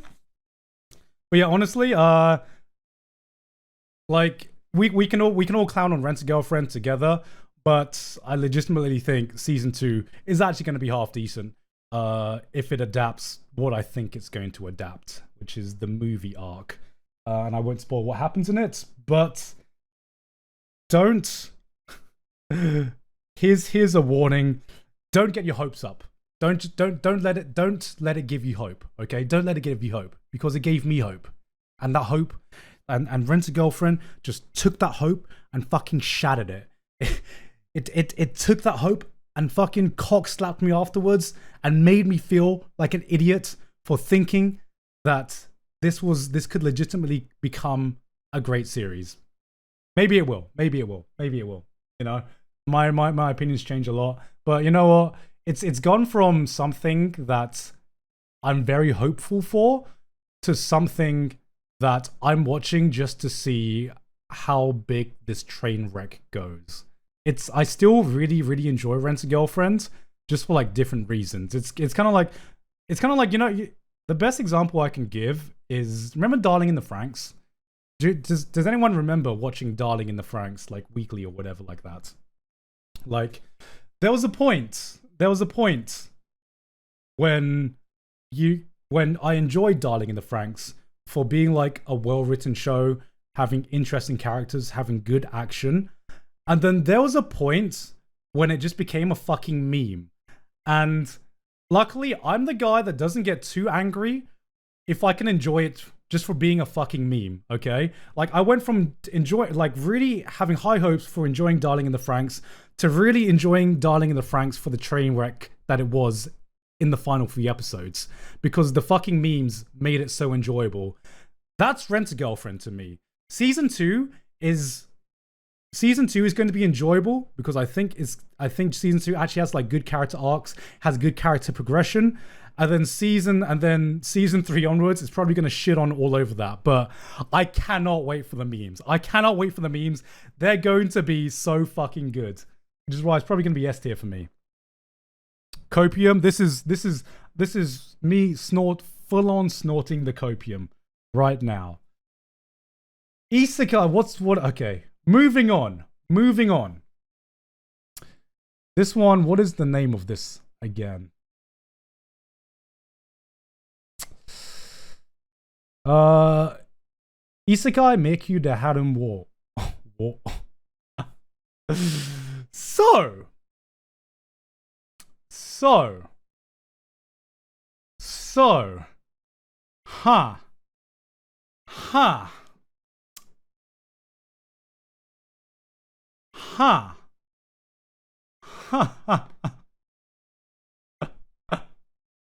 Yeah. Are we gonna put it there, guys? Yeah. We're gonna put it there. Are we gonna put it there? All right. It's This is, since we don't have a H tier.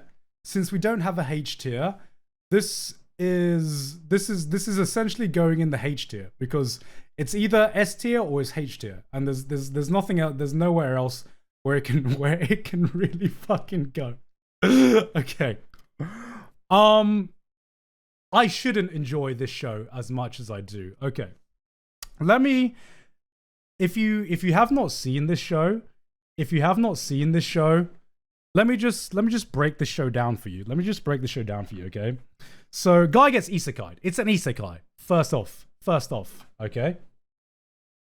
So this guy gets isekai'd, and he wakes up, and he finds out that he's in a world where slaves exist, and he can buy and sell slaves because of course he can. Because of course he can. It's a fucking isekai. I don't know why. When did slavery become a trope in isekai? Because it seems to be in every other fucking isekai now. So I believe like at the beginning he's just like he's disgusted at this. It's just like why does slavery exist in this world? Until he finds out that he can buy sex slaves. And then as soon as he realizes he can buy sex slaves, he does an immediate fucking 180. And he's just like, oh, you mean they're sex slaves? Fucking brilliant. Fucking brilliant. Okay. Slavery? No. Sex slaves? There. Fucking, that's like, it's like the fucking slave, it's like the fucking Drake meme. and then afterwards, so the entire premise of this anime, right, is this dude raising money to buy slaves so he can sleep with them. and no, but it gets better. It gets better, okay? We're not ending it there. It gets fucking better. So initially, he tries to raise money by doing the usual isekai stuff, by becoming an adventurer, taking on quests, and all this fucking shit. But then he soon realizes that that doesn't get him enough money. So what he fucking does is that he realizes what a far more effective way to raise money to buy slaves is to start killing bandits. And just start murdering bandits and fucking collecting their bounties. So this guy is just out there murdering people to raise money to buy sex slaves. And it's just, and I fucking lost it when just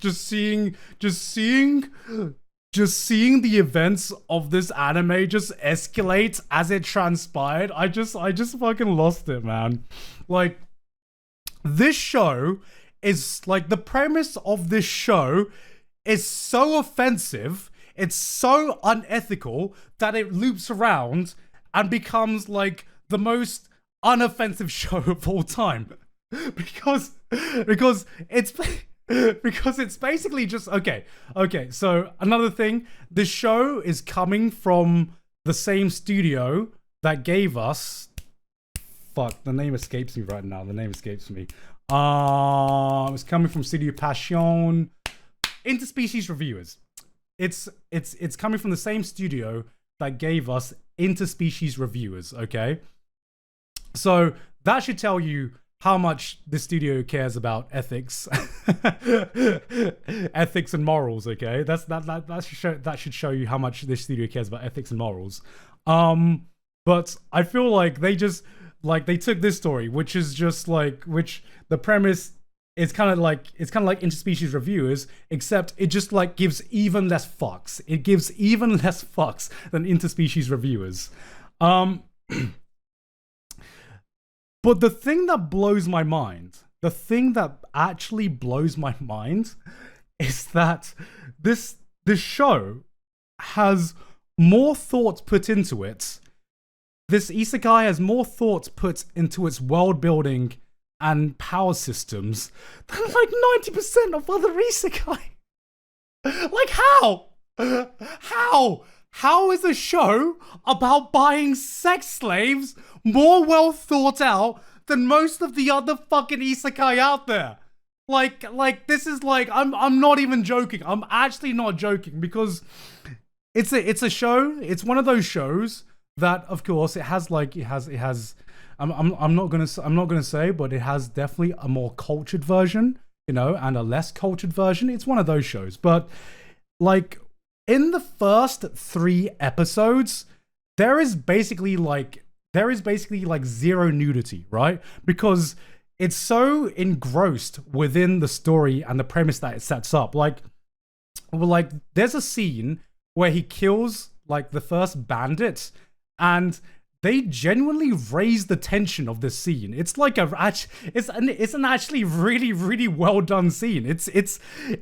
They actually get the tension up, and I'm just like, how they do it? How is this isekai like being so well done compared to so many other fucking isekai? and then afterwards.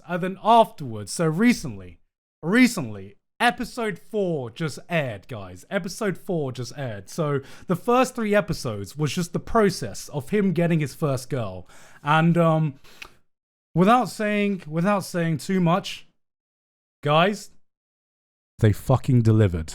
They fucking delivered. Okay, They fucking delivered. Thank you for the raid, Manufacturer. So, this isn't okay, how can I put this? This obviously isn't on the same level as like your usual hentai, but I'ma say this. If I had the choice to watch Queen Bee or this, I would choose this. You know? Because the thing that makes this so incredible is that it feels this is gonna sound so fucking awesome. This is gonna sound so awful. I'm gonna fucking get cancelled for this. Like, in hentai, when they just like go straight to the banging, right? But like in other hentais, it fucking leads up to that and it fucking teases you, and but by the time it gets to like the hentai scene, it actually feels like the story is earned. This feels like that. It's so rewarding because it feels like the hentai scene is earned, because you get 3 straight episodes of like zero fucking and just this guy trying to chase pussy by murdering bandits, and it actually feels earned. There's no other way I can say it, okay? Before I get cancelled, no, I do not condone the actions of this fucking show, okay? I do not condone... Do I need to fucking say this? I do not condone slavery. I do not condone... Guys, I'ma say it, okay? I'ma say it. Slavery bad, okay? Slavery bad.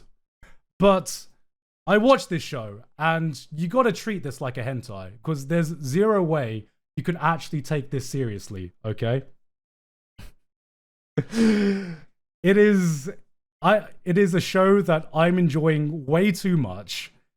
I don't know how it's this well made in terms of its presentation of its isekai, and just how much it doubles down on, because you'd think in an isekai about trying to basically make your own harem of slaves that it would just focus on like the sexy girls, but it's actually broken down into 80% isekai story and 20% girls.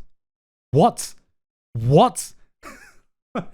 It's legitimately, it's a good isekai, but then it rewards you at the end of it as well. So what more can you ask for in a show? Okay, that's all I'll say. It's H tier, but we'll leave it an S right now. Actually sounds good. What? Shield Hero fans are shaking right now. The big difference between this show and Shield Hero is that this show doesn't even pretend that he has morals. This show doesn't even pretend that its hero is doing something ethical, because we know he's not doing anything ethical. Okay, he's just making a harem. But that's why it's so much easier just to like turn off your brain and watch this show. I need some more water. I'm getting hyped up over a fucking hentai.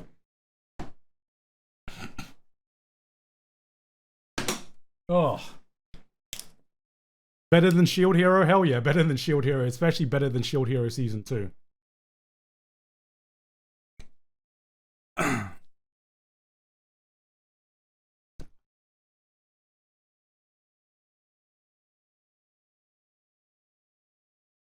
Okay, next show. What was the name of this one?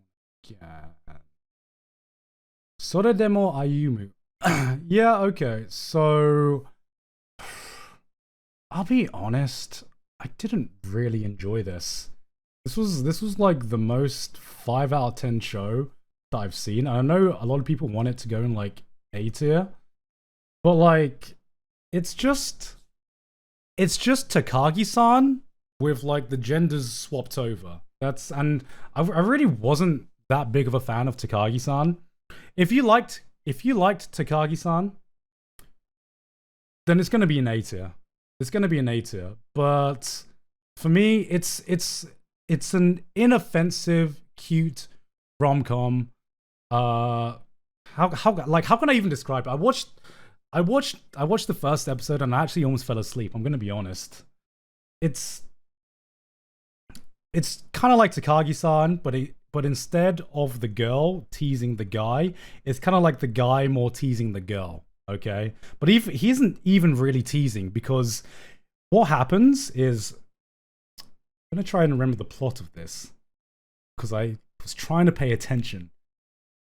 I really found it hard to pay attention. I believe the guy wanted to confess to the girl, but he didn't want to confess until he beat her at shogi. But unfortunately, the girl is just like a genius shogi player.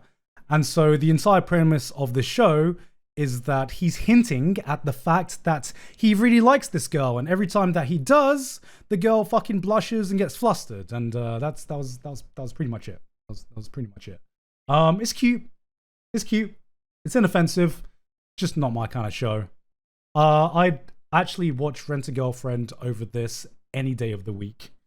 But I mean, if this is the kind of show that you like, then you'll probably enjoy it. So that's why I put it in like B tier. No way you said that. I would 100%. I would 100% watch Rent a Girlfriend over this.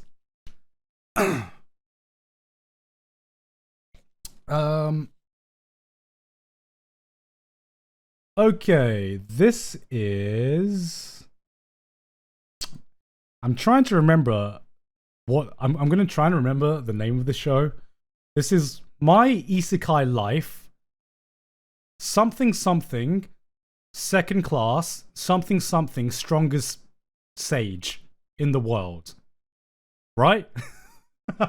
I feel like I just named 7 different isekai there, but yeah, let me see the actual name of it. But it's like something something strongest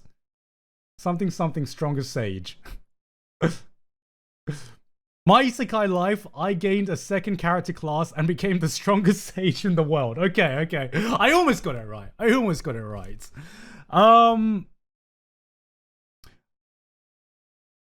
This is pretty much... Is this... It's not D tier. It's not D tier.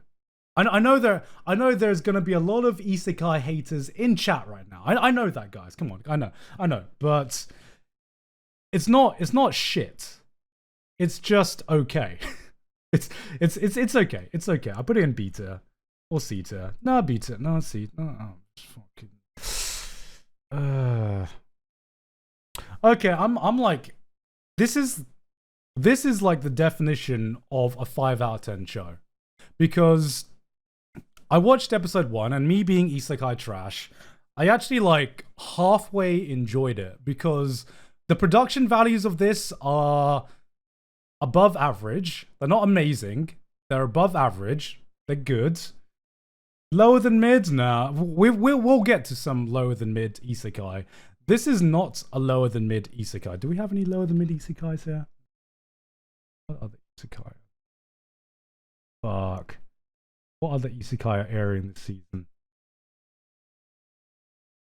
Well, Black Summoner. Fuck, I really enjoyed Black Summoner.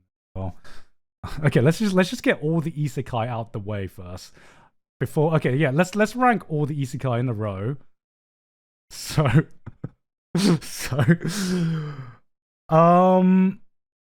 fuck. Okay. And that. Oh my god. Oh no. I was going to say that this is probably the isekai. There's probably another isekai that I enjoyed like less than this, but I think this is the isekai I did enjoy the least out of everything airing this season. Episode 1 was a 6 out of 10. Watching up to episode 4, 3 out of 10. Okay, I've only seen episode 1. So that might be the big difference right now, because episode 1 was to me like a 5, 6 out of 10. Wow. I'll drop this into C tier then. Because to me, like, episode 1 genuinely was entertaining. Wasn't great. wasn't good, but it was entertaining. I didn't fall asleep during it. The production values were pretty damn decent, but unfortunately, it just has like the most generic premise you could ever think of. Like, I believe this author made another show called The Strongest Sage with the Weakest Crest or something. I don't know why this author has an obsession with writing shows about the strongest sage. It just sounds like such an auto-generated. It sounds like such an auto-generated title that I don't know why he couldn't think of like pretty much any other isekai premises to go with. But he's gone with 2 stories about like the strongest sage in the world. Yeah, okay, it's a C. I'm like trying to. I'm like having trouble figuring out what to say about it. So it's a C. It's a C. It's a C. It's a C. Let's move on from there before I run out of things to say, which I already have. Isekai Ojisan, definite A. Okay, this is.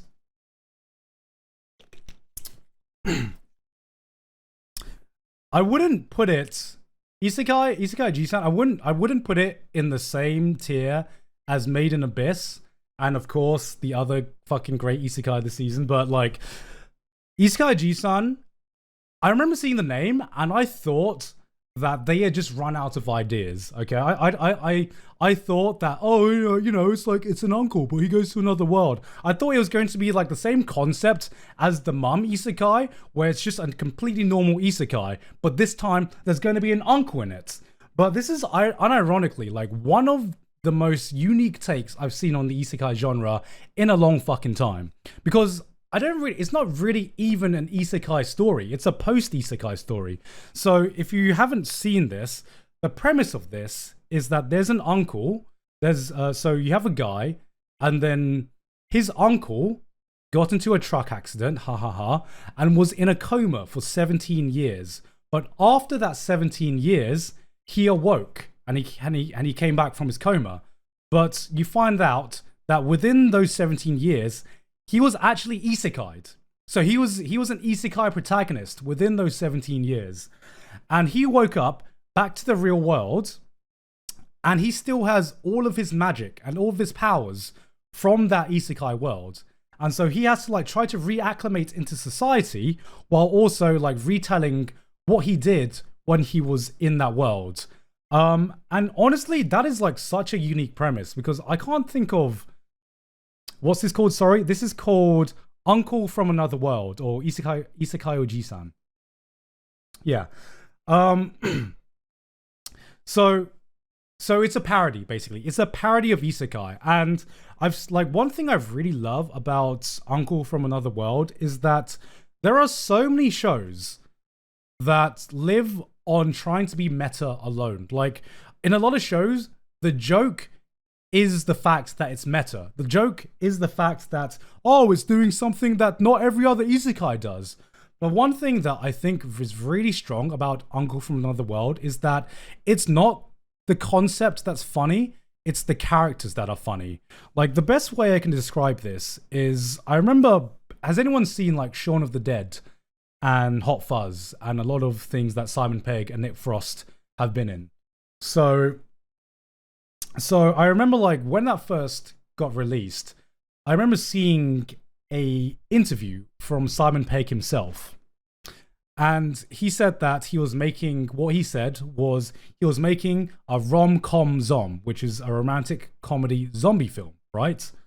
But he said that, you know, in trying to make a parody of all of those things, in trying to make a parody of zombie films and everything, he didn't try to make, like, he didn't try to purposely parody the genre.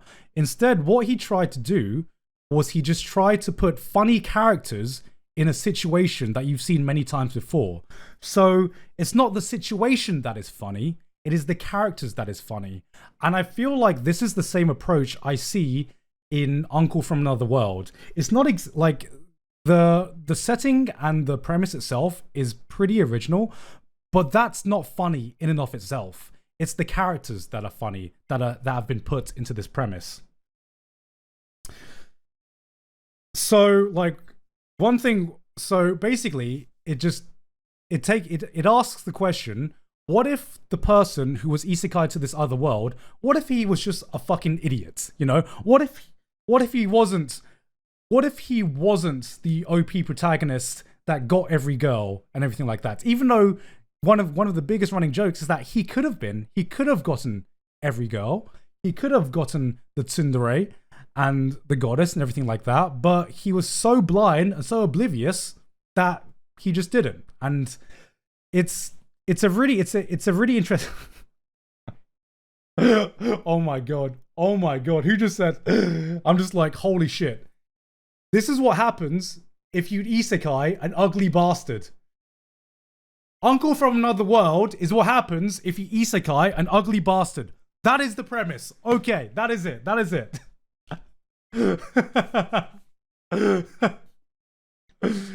He's not a bastard, leave him alone. Boomer in Another World. Oh yeah, and he's voiced by Dio as well. He's voiced by Dio. Okay. No, he's just ugly. You're right. He's not ugly. He's not ugly. He's just ugly, sorry. He's a good guy. But yeah, it's one of the most interesting takes on the isekai genre I've seen in a while, and I have hope that it's not going to fizzle out as well. Because one thing that always worries me about comedy anime and comedy shows is that it's funny for a few episodes and then it kind of fizzles out. But this one, I think, is going to pull through for the entire run. Because one element I think is really interesting is that the uncle has this power to be able to like recall his memories and show off his memories of what happened in the isekai world to his nephew. So you're able to see what he got up to in the isekai world, and it's just so entertaining to see how this guy approached saving this fantasy world and how much of a different route he took. It's basically, like I said, it's basically Shaun of the Dead, except Shaun was isekai'd. You know, that's the best way I can describe it. Great show, A tier. It's not Made in Abyss level, but it's really, really fucking good. All right. Black Summoner, another isekai. I'm gonna put this a B tier. Black Summoner is basically isekai Pokemon. So it's A tier. It is not A tier, my dude. It is not A tier, bro. Have you seen the CG? Have you seen the CG? Come on, bro. Come on. Yeah, Black Summoner is there's not much I need to say about this. It's an isekai. A guy gets isekai to another world, except this time he's a summoner and he can summon really OP monsters, and he can basically tame monsters in the world and then summon them. So basically guys, we got our solo leveling adaptation early, because this is just fucking solo leveling, right? This is just fucking solo leveling, right? Including hopefully, except hopefully solo leveling has better CG than this one has. Not really much to say about this. Oh yeah, I completely forgot. Like, rip the solo leveling author. The author, unfortunately, it wasn't the author of Solo Leveling that passed away. It was the artist that passed away. And I think that's like a fucking tragic loss, because like the man was like talented as hell. So yeah, rest in peace. But like, hopefully the Solo Leveling anime is going to be good. I'm really hoping it's going to be better than Black Summoner, because one of the biggest things I said about the Solo Leveling anime and why I was so cautious about it is everyone was so hyped about the Solo Leveling anime until I brought up CG shadows, because of course it's going to be CG shadows. So I have high hopes, but I'm very cautious for that. But yeah, Black Summoner, that's just a generic isekai that's entertaining. It's B tier. Overlord. Overlord. Okay, here we go. Here we go. Where do you think Overlord should go? Where do you think Overlord should go, guys? S tier? S? Well, I've seen a lot of S and A's.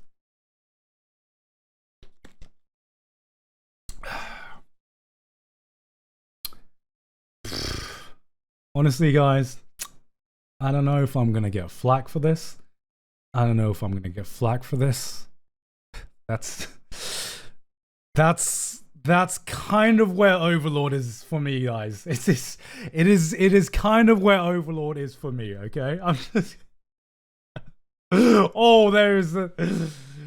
Oh, I'm ready for some controversy. I'm ready for some controversy. Okay, so I think when Overlord season 1 originally aired, it was like up here. It was like S A tier, S or A tier. That was like Overlord season 1 back when it aired. But there's been 2 issues with Overlord as much as I've seen, as far as I've seen.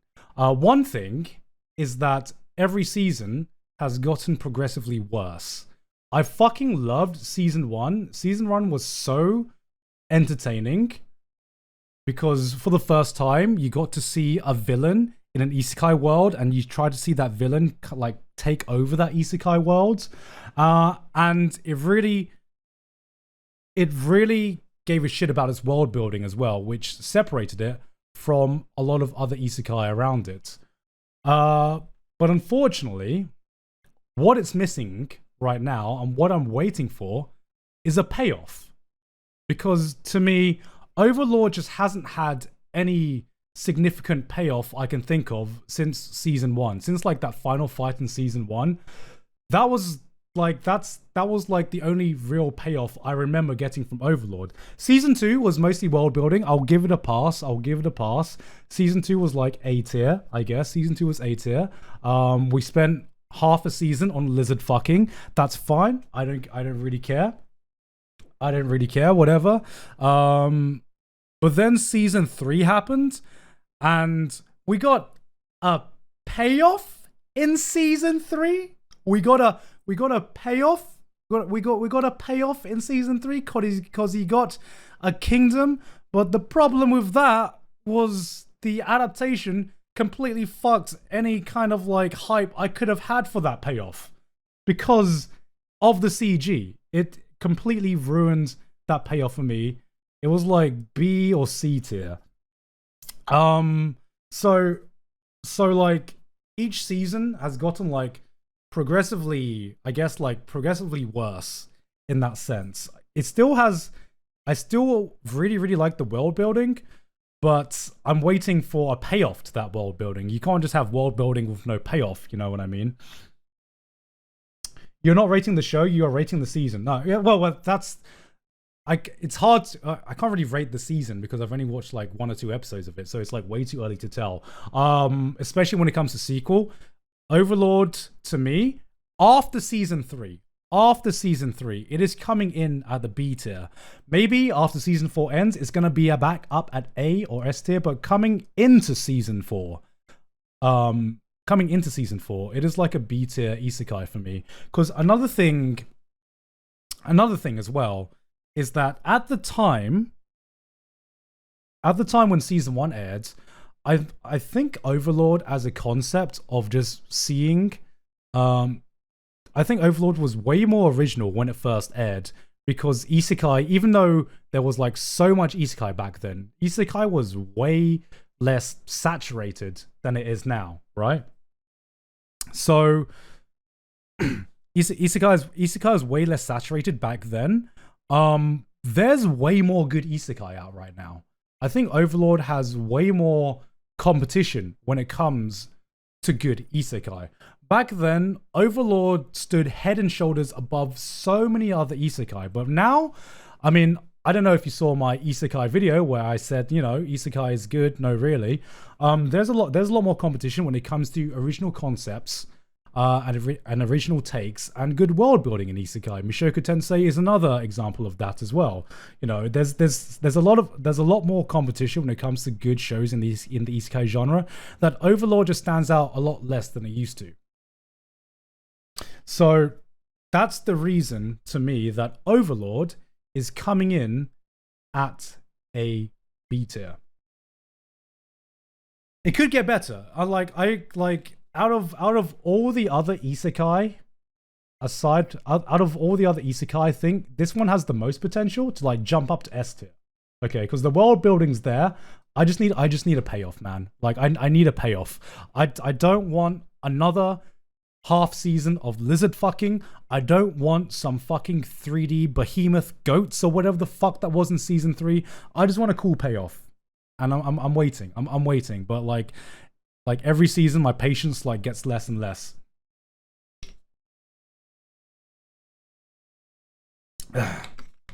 Don't want to be that guy, but the light novels are fucking amazing. Okay. This is purely judging from the anime. Rent a girlfriend in B tier? Crazy, can't lie. Oh boy. You must be new to my content if you think I would rate Rent a Girlfriend anything lower than B tier. Pharmacy from Another World. B tier as well. It's definitely not A tier. I don't think it's A tier just yet. It's like a very high B tier for me. There's gonna be a lot in B tier, I think.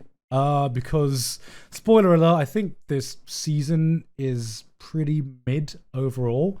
That's why I think that right now, Pharmacy in Another World is like a high B tier. Way better than Overlords? I wouldn't say it is. I mean, it's way too early to tell. I wouldn't say it's way too early to tell. Mid isn't B above average. I guess like in this tier list, in this tier list, B is average, even though under it's the middle one. Okay, it's the middle one. Okay, so to me, it's mid for this tier. Let me say that again. It's mid for this tier list. So one thing that I'm confused about is why are there so many fucking pharmacy isekai anime nowadays? Like, what the fuck happened? How did we go from 0 pharmacy isekai anime to like 3 now? I think we've had like 3 pharmacy isekai anime and 1 fantasy pharmacy isekai anime. Like what the...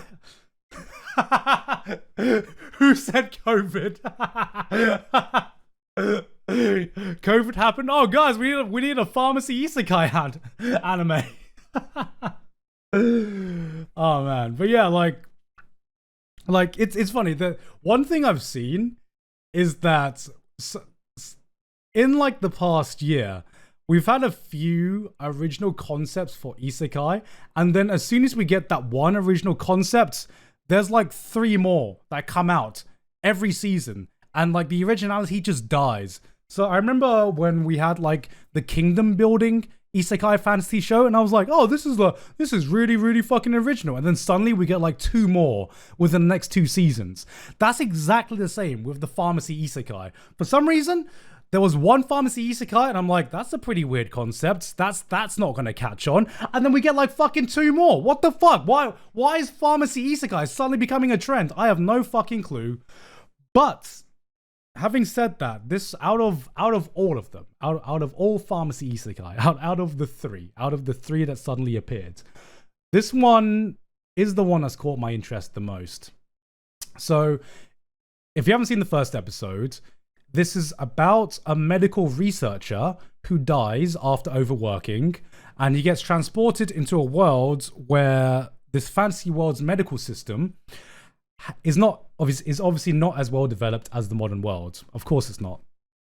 And so you have this medical researcher being transported into this world where medicine isn't fully developed.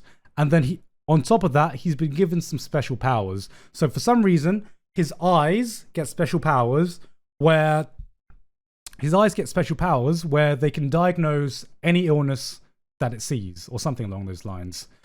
And then, aside from that, he also has another power, which I find pretty interesting, but he's basically able to disintegrate and make...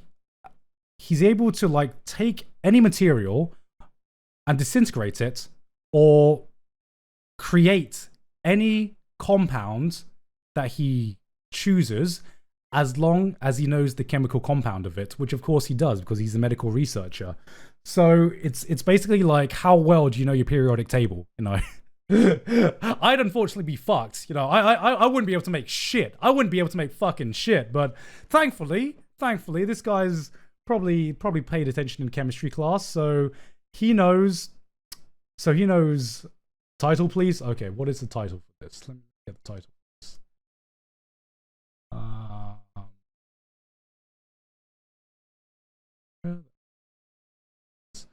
Where the fuck is it? Is it just...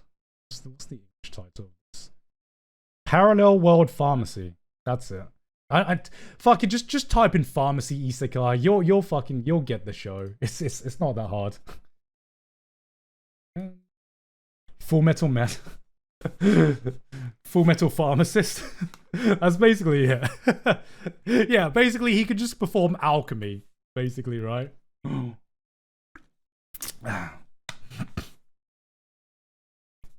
But where was I? I forgot what I was saying. Okay, so like, genuinely, I think the concept for this isekai is very interesting. Even though we've had other pharmacy isekai anime before, I like the concept of someone who's a medical expert completely revolutionizing a world where the medical systems are not very well developed. I really like that concept.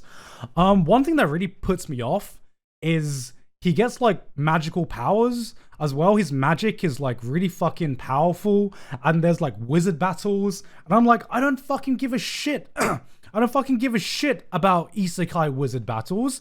Let me see the medical system. Let me see you revolutionize the medical system. It's like the Dr. Stone dilemma all over again, right? When I watched Dr. Stone, I don't give a shit about the shonen fights. I want to see science. I want to see Senku do fucking science. I don't give a shit about the shonen battles. And that was like the biggest thing that's put me off this pharmacy isekai, where it has a really interesting concept, but then for some reason it puts in all this bullshittery of like Harry Potter battles that I don't give a crap about. I just want to see this guy revolutionize the medical system. So hopefully,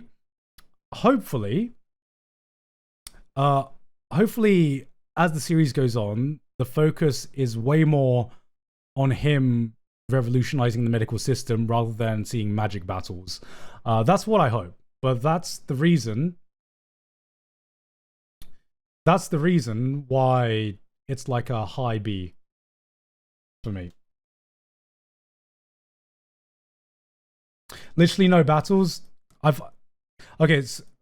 think there are going to be battles because they have given him very, very powerful magic.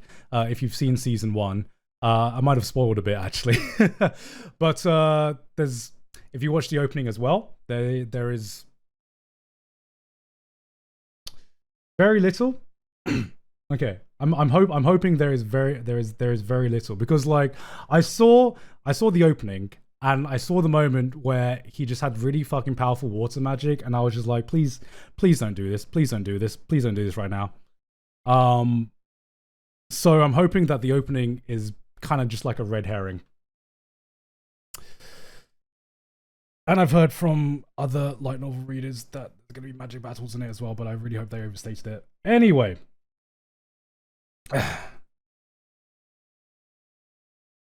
Moving on to Danmachi Season 4. Is anyone actually still watching Danmachi? This is just like another B tier for me. It's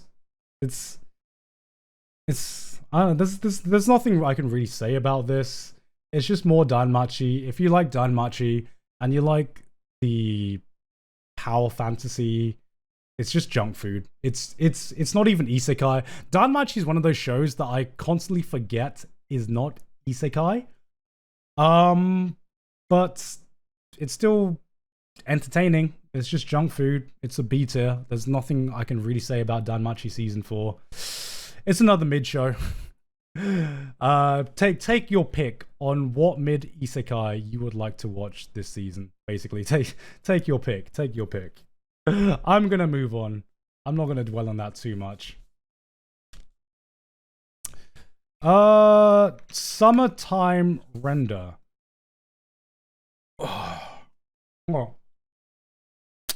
I don't know why this tier list has summertime render in it, because it's technically from last season. I guess it's continuing on to this season. But this is an easy S tier.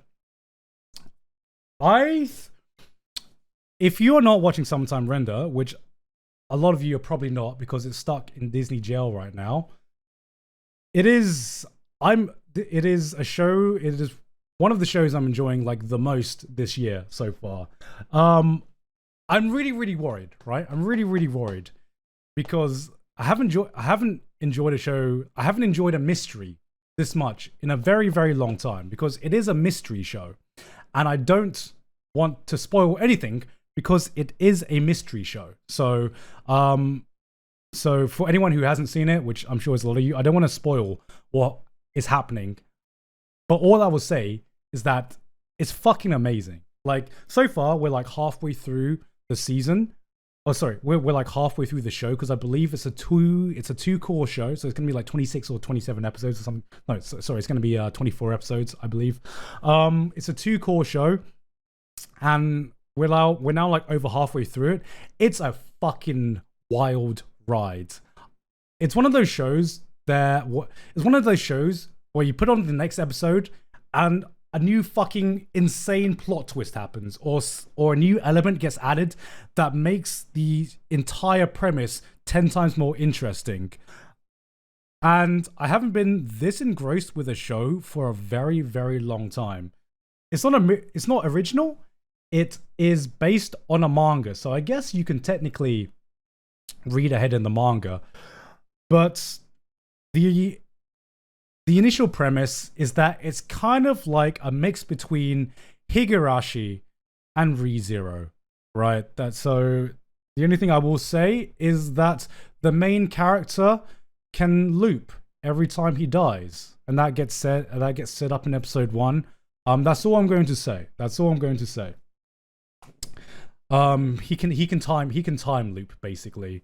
That's one of the least craziest twists that happens in this show, okay? This show has so many fucking insane twists and insane things that happens in it, that I really don't want to spoil anything that happens. Just fucking watch Summertime Render. It's a really good show, and more people need to watch it.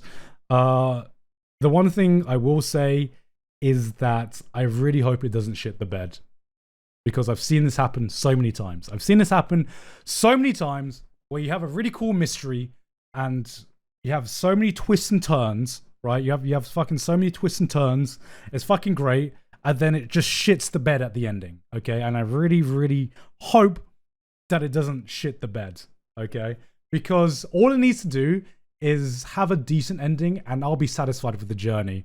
What I don't want to happen is for it to like do an erased or something, and just like, because normally I'm a guy who's all for the journey and not the destination, but when it's a mystery, I feel like the destination has everything to do with the payoff.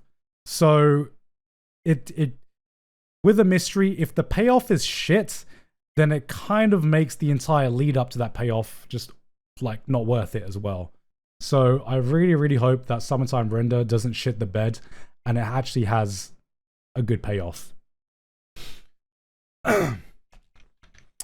But please watch Summertime Render. More people need to watch it.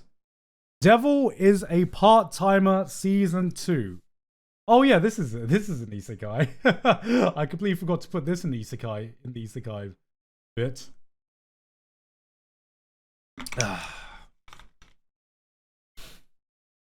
I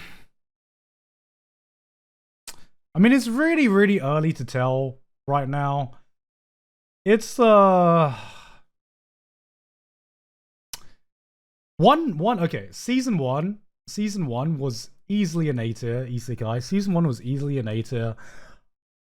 I'm a bit worried because it seems like the animation quality has taken a dip compared to season 1. It's definitely taken a dip compared to season 1. I'm fine with the new art style.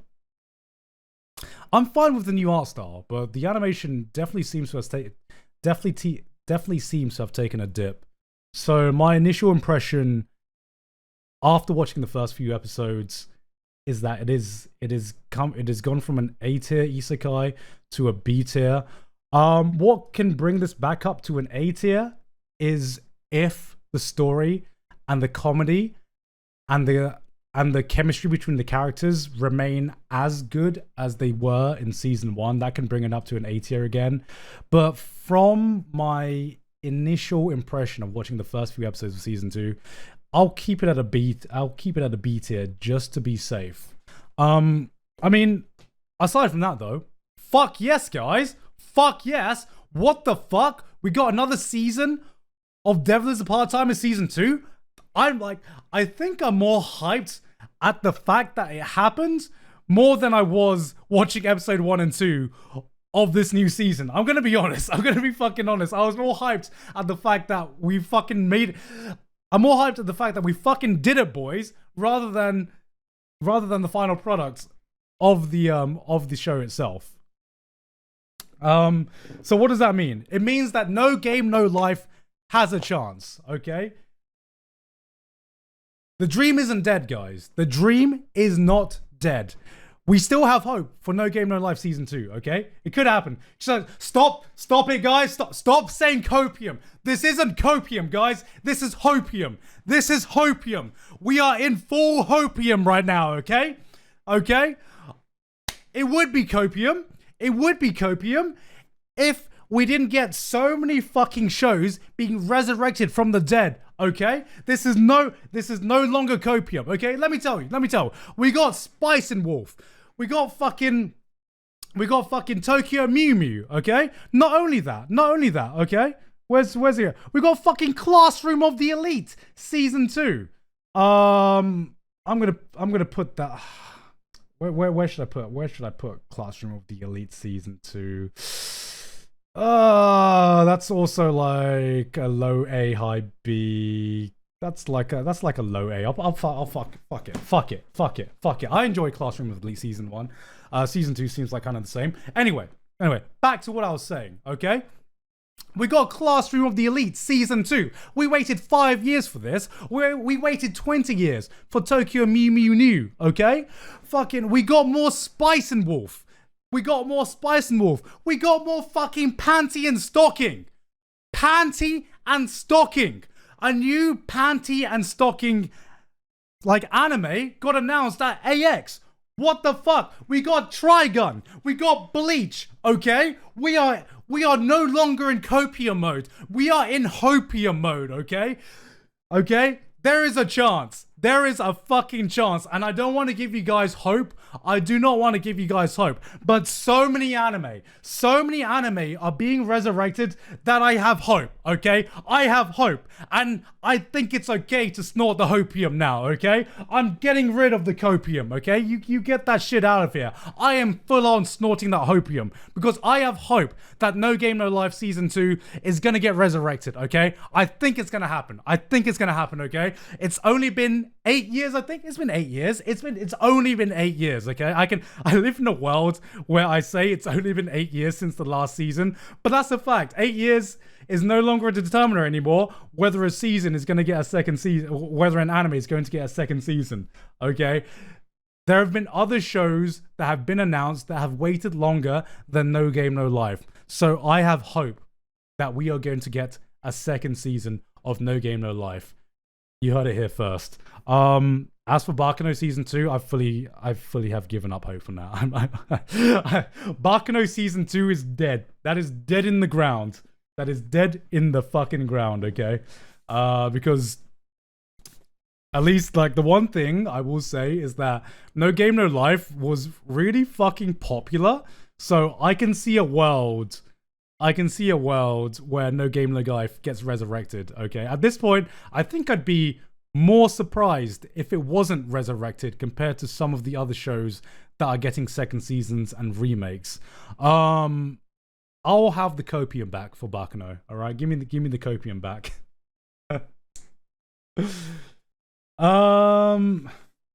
Promised Neverland season 2 when? Good one, my guy. Good one.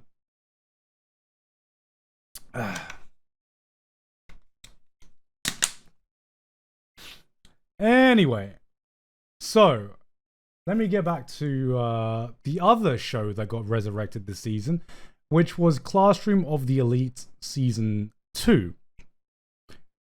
Has anyone read the light novels for Classroom of the Elite? Does anyone know if this is going to be good or not? Is it going to be good? I just want to know if it's going to be good. Because, like, oh, thank you very much for the $10 tip, Lloyd. Hello, Gant. It was fun meeting you at Smash in Sydney this year. I was the lad who drew the art of you in Sydney, and I'm very happy you both liked it. On snorting the hopium. Thank you very much, man. Thank you very much. I'm not sure which one. We got a few art pieces this year, but we loved every one of them. So thank you very much for giving us that present. But okay, so Classroom of the Elite. This is a show that I actually glossed over when it first aired, because I think it aired in 2017, I think. I think it was like 2017 or something like that. Oh, I'm fucking right. That's why I'm the anime man. That's why I'm the fucking anime man. This was. I'm sure for most people this would be like light novel trash, but this was this Classroom of the Elite was my light novel trash. Of course, it was like it gave me the same reasons that I like isekai shows. It's just really good junk food. Trash is not trash. The fuck? I mean, like, it's I call it trash, but I put it it's cause it's just like it's an original power fantasy light novel show, and that's what I really liked about it. Classroom of the Elite is amazing. I thought it was good. I enjoyed it. I don't know if I'm going too far calling it trash. I call it trash in the sense of just I am just power fantasy trash, but I do think it's a legitimately good show.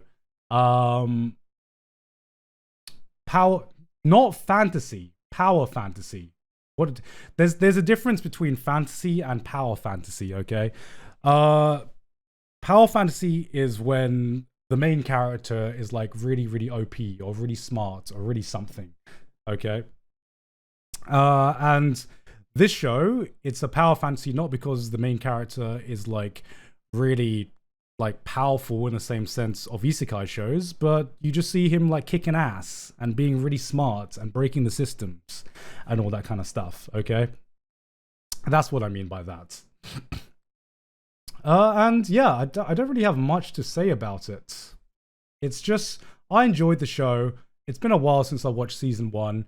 The one thing I will say is that I'm glad it got a season 2 because, my god, that fucking cliffhanger at the end of season 1, bruh.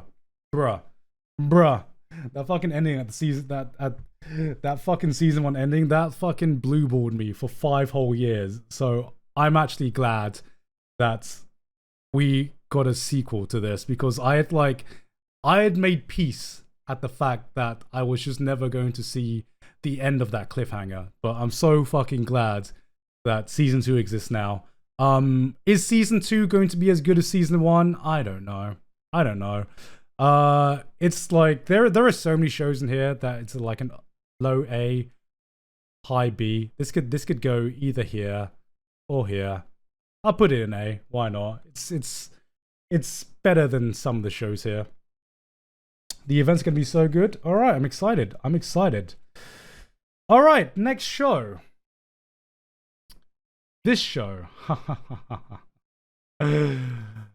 My stepsister is my... No, what was the show again?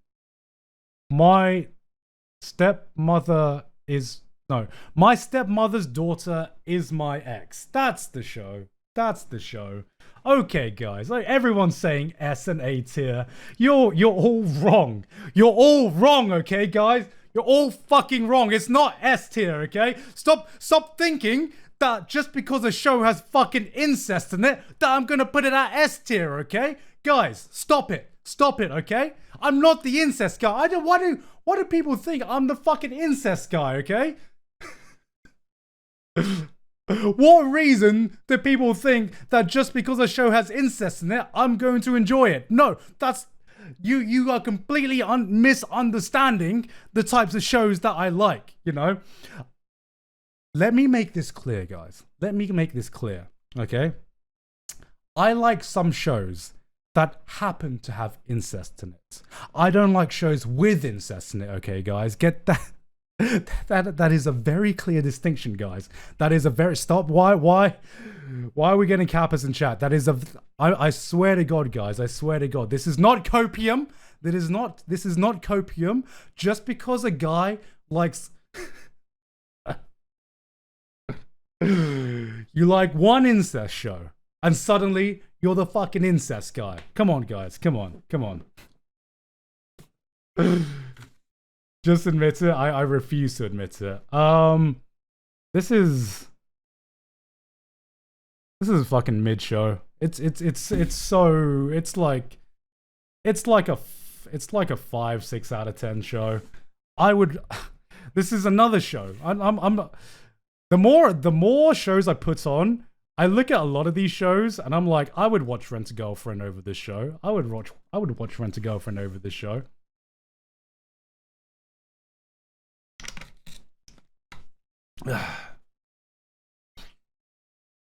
Like,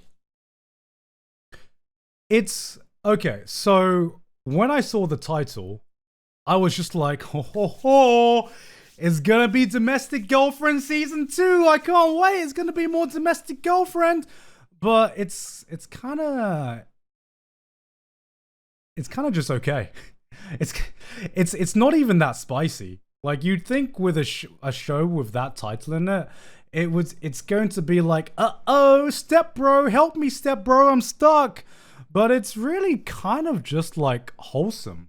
It's just, where's the spice? Where's the fucking spice? This is like the most vanilla incest show I've seen in my life. And like, I didn't even know you could get an incest show this vanilla. But this is a fucking 100% totally vanilla incest show. It's too vanilla for our culture, boy. Yeah. Bro. Oh god, this doesn't help my case, does it? This doesn't help my case. Bro, if you're gonna put incest, if you're gonna make incest, if you're gonna make an incest show, at least make it fucking spicy, man. Like, I'm not here for the vanilla. If I wanted to watch vanilla shows, I'd watch any other fucking romance show, okay? Oh god. But yeah, like, it's a cute rom-com. It's got my attention. It's got... No, it doesn't even have my attention. It has my interest. It has my interest, okay? It has my like my slight just like little bit of an interest, and that's it. That's it. Okay? It doesn't really have my attention yet, just because it just feels like a very, very standard romance show. But then they just added stepsisters for absolutely no reason. Like, there's absolutely no... Like, watching this, I felt like I was watching a really beta version of Kaguya-sama with sisters in it, with stepsisters in it. It's basically like if you took a worse version of Kaguya-sama, but just added stepsisters for no reason. Incest was the plot. They smell each other's underwear. Oh my god. How deep am I in the rabbit hole where I see them smelling each other's underwear? I'm just like, that's vanilla. That's fucking vanilla. Come on, guys. It's fucking vanilla. But no, like it's not even like the most interesting part about it is the fact that they used to date and they didn't need to put this stepsister. They didn't need to put this like stepsister twist onto it because there's like there's a lot of romance where I think there's some pretty interesting drama and pretty interesting romance with two characters who used to date one another.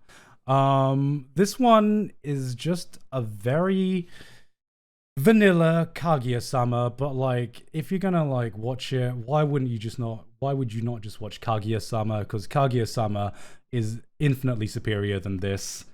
The stepsisters are not enough of a hook to get me interested in a show like this.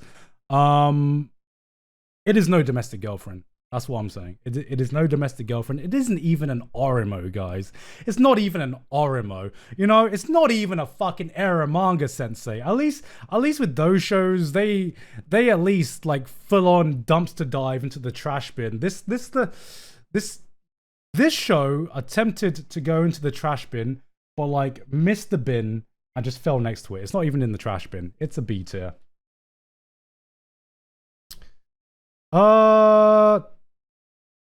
What is this one? What is this show again?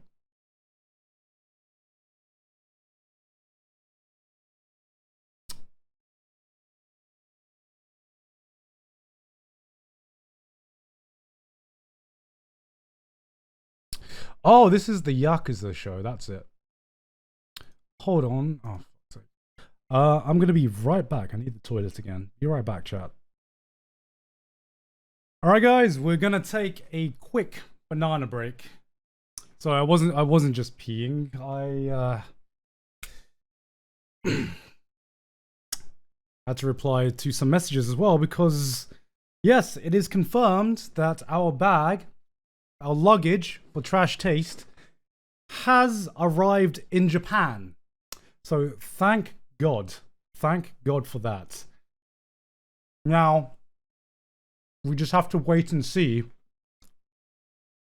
if it's the expensive bag or if it's the cheaper bag. Well, they're both expensive bags. If it's the camera equipment or the audio equipment. So guys, I need my banana because I'm actually like, I'm not gonna lie, I'm actually really fucking hungry because I haven't had dinner yet because I streamed. I was just like, this is gonna be a short stream. Gonna be a short stream. Here we are 3 hours later. So I haven't had dinner yet. I'm just gonna eat after the stream ends.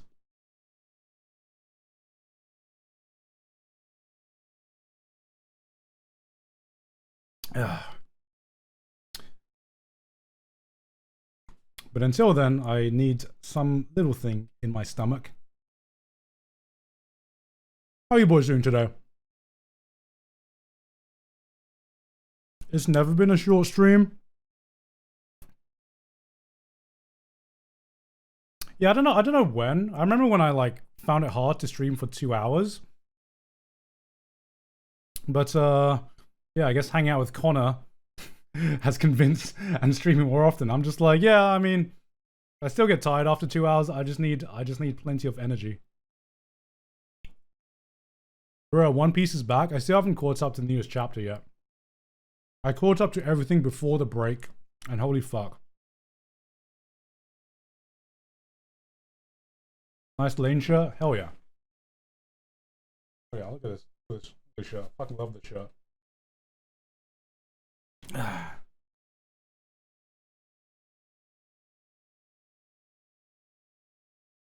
New chapter is so good. Oh, bro. Don't do this to me. I need, like, the problem with One Piece is that I need to read One Piece, like, I need to marathon it. I can't just read it chapter by chapter. I don't know how you mad lads read One Piece chapter by chapter. I just want to keep consuming One Piece.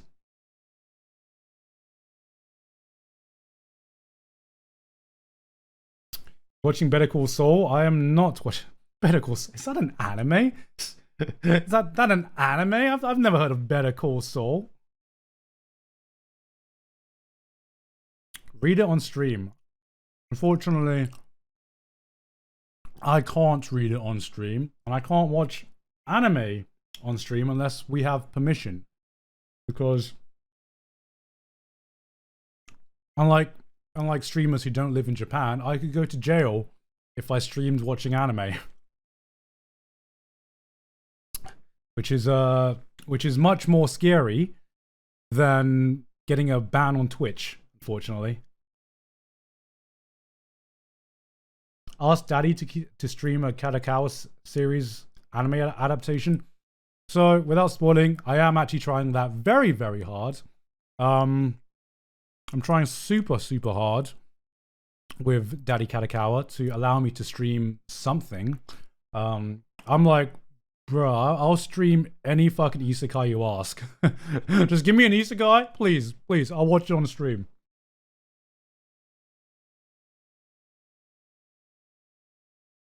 Is that slave isekai S tier? Yes. Oh my god, I just tuned in at the wrong time. The slave isekai is S tier.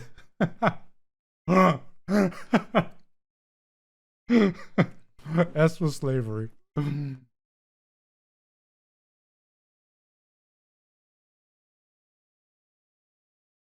Is this going to be saved as a VOD? Yeah. I'll likely release the highlights for this video at a similar time to my Summer in a Nutshell video, just so we have a companion piece to the Summer Anime in a Nutshell video. Hey Gigux, sadly I missed out on getting tickets to Smash by one day. Next time you're in Oz, you should go down to Tassie. Hands down the best state in Oz. Even has added benefits of being the incest state. Lol. Well, that's just reason to avoid it, surely. Guys, I'm not the incest guy. Guys, stop that. Stop that now.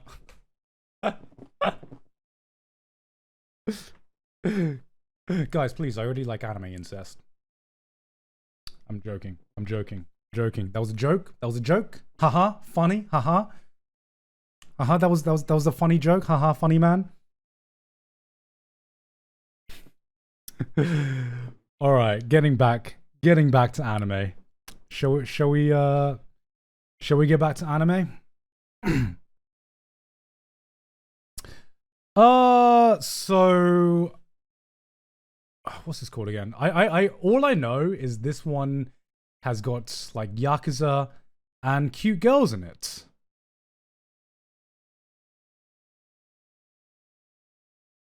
Oh, Yakuza's Guide to Babysitting. That was it. That was the name of this one. I mean, like, it's a decent show. It's just okay. How I rate this is like I compare it to like every other. I compare it to like every other dad-daughter anime. So when I read the title, The Yakuza's Guide to Babysitting, I thought it was going to be something similar to Way of the House Husband or something like that. But this is, I thought it was going to be a comedy, right? I thought it was going to be a comedy, but it's more like it's one of those fucking daddy-daughter shows. Is there a genre for this? Because I really don't want to call it the Usagi Drop genre, because I know how Usagi Drop ends. I really don't want to call it the Usagi Drop genre. Going back to incest, am I right? Okay, I'm gonna stop. I'm gonna stop right there. I'm gonna stop right there.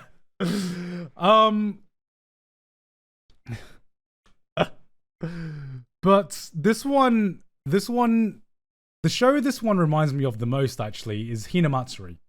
This one is very, very similar to Hinamatsuri, but without the comedy. Because Hinamatsuri, I really, really liked Hinamatsuri. That one had some really nice, good, wholesome moments, along with some funny moments in it.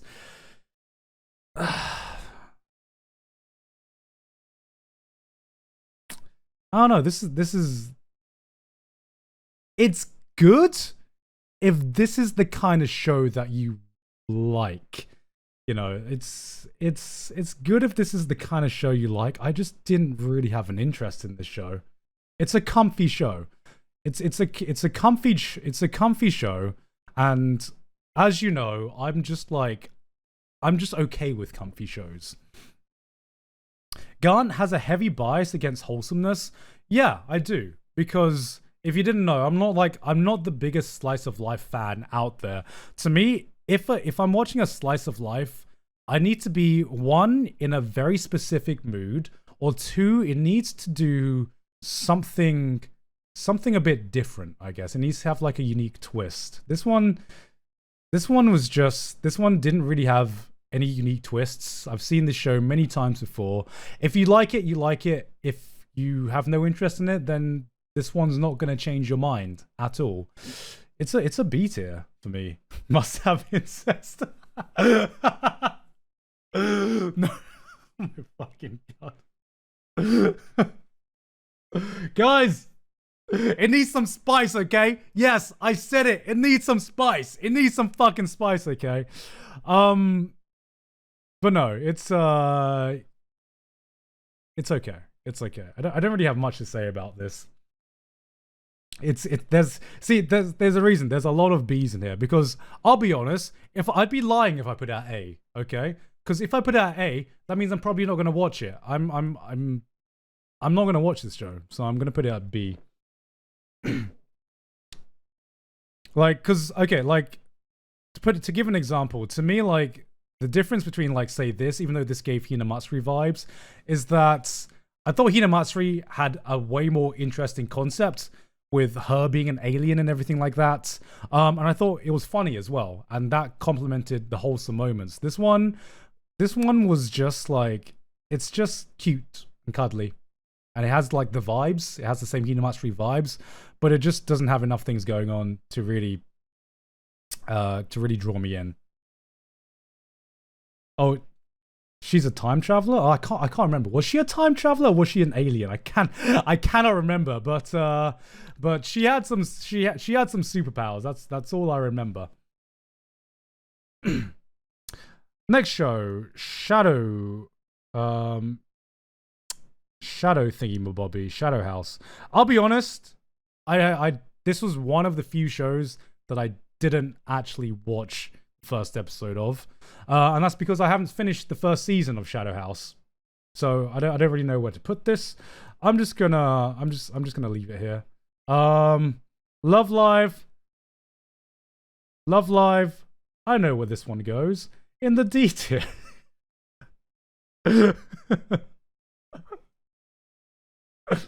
That's what I want to do today. I want to piss off Love Live fans. Alright, mission accomplished. Yofukashi no Uta.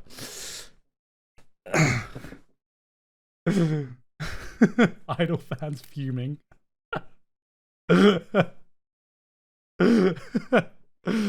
Look, okay. Actually, you know what? I'm going to put Love Live in the D tier and just refuse to elaborate more. Okay? That's it.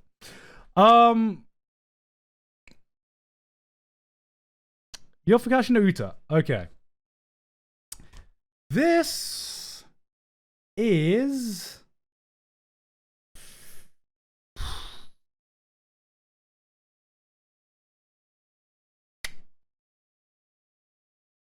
S tier. I really fucking love Yofukashi no Uta.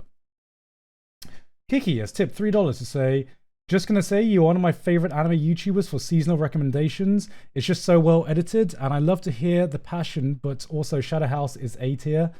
Okay, thank you very much for your compliments. I'll probably finish Shadow House someday. But okay, obviously, I'm going to be a bit biased, okay? Because surprise, surprise, I love the manga. Because if you're a real fan of me, you'd know that I love the manga because I made a video about it. So having said that, I think the anime is better than the manga. The anime adaptation has absolutely fucking nailed the manga. It's so fucking good. It's like, I felt, oh, what's the word I'm looking for? Fuck, I always forget this word. Justified. No, not justified. Fuck. Oh, I hate it when I forget a word. That's it. I felt so vindicated. I felt so fucking vindicated when I saw how good of a job they were doing with this anime adaptation. Just because, like, I really like the manga, but one of the big things that draws me to the manga is the entire vibe and atmosphere of the manga. And they took that vibe and they, like, amped it up by 10 in the anime adaptation. The art style is amazing, and I think this is... So the anime adaptation is coming from the same director as the person who directed Monogatari, and it is a manga that has absolutely benefited from the Monogatari directing style. Yes, it definitely feels like a Monogatari directing style. You know, you got the fucking Shaft head tilts, even though it's not by Studio Shaft and everything like that. But because of the story and because of the vibe of the manga, it's benefited it from it so much. Not just that, I think that it has one of the best OSTs so far of the year. Like, it's up there. It's like, to me, it's up there with like Made in Abyss in how much the OST has grabbed me, because it's doing something different from Made in Abyss. I got my boy Kevin, you know, a fucking amazing OST. This one is literally lo-fi the anime, right? It gives me such a nice feeling to watch the anime, right? Because it puts you in, it just puts you in a good mood, man. It's just vibes. What can I say? It's just like watching this show. It's just vibes. This is when someone said Garnt has something against slice of life anime. This is the kind of slice of life that I fucking love. Okay, this is the kind of vibe that I'm looking for when it comes to my slice of life anime. Because when we're talking about the plot, yes, it does have kind of a hook with the plot and everything like that. Where, you know, okay, so if you don't know the story, the premise of the story is you have a boy who wanders around the streets of Tokyo one night, and then he finds a vampire. Okay, he finds a young girl, and it turns out she's a vampire. And because he loves the nighttime so much, he wants the girl to turn him into a vampire. But the twist of the show is that you can't turn into a vampire unless you fall in love with the vampire who bit you. Okay, so that's it's got like a very, very basic premise of romance in it, but that's not the reason that I really, really enjoy this show, because this show captures the vibe and the feeling of nighttime so well. It captures that vibe of just wandering the streets at night. And, you know, hopefully you've lived in a safe city one time in your life and you can just wander the empty streets, and it's just like, there's just something freeing about seeing the empty streets in the nighttime. It's like, what's that word called? It's like seeing liminal spaces, right? It's sometimes liminal spaces can be scary, like if you're in a school or something, but sometimes liminal spaces can be comforting when it's just like when you see a normally very busy streetway or busy roads and it's just completely empty and it's just calming. The purple looks so good, yeah. One thing I think they absolutely nailed was the color scheme. They absolutely nailed the voice acting. They absolutely nailed pretty much everything that's good about the manga. I can't think of a single thing that could be done better in terms of the manga. So I think the anime adaptation is doing about as good of a job as it can. I really think that like watching this gives me the same vibes as watching Fooly Cooly. Not for the over the top, not for the like over the top storyline or anything like that, but just like one, it's just the vibes that the OST gives me. It's just a very comforting vibe, and just it's the feeling of watching someone discover their adolescence. You know, that's kind of where I put Yofukashi no Uta. Yeah, it's just really fucking good. It's not going to be for everyone. I put it in S tier because I really, really enjoy it. Not a lot happens in this show. You don't really watch this for the story. You watch it if you've ever just dialed out to lo-fi.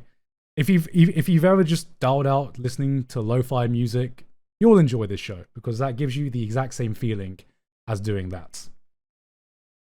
Did you just put an isekai in S tier? God, how many people are just tuning in right now? But yeah, I mean, oh yeah. So it's about vibe. Yeah, I don't know how many times I said the word vibe in the past few minutes. There's probably going to be a vibe counter about how many times I said it. But yes, this show is vibes, okay? It's vibes, okay? It's vibe check the anime. Yes, thank you very much. I don't have much more to say about it. Aside from the ending, fucking slaps. Oh my god, it's such a bop.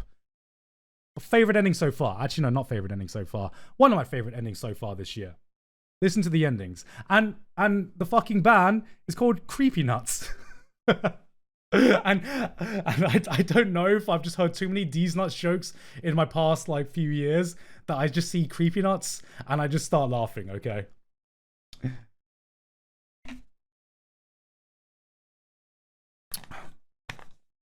Moving on to the football anime of...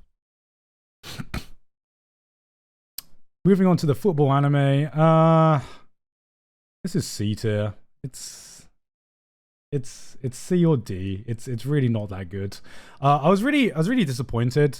Actually, I wasn't disappointed, but what's the football anime that was airing last season?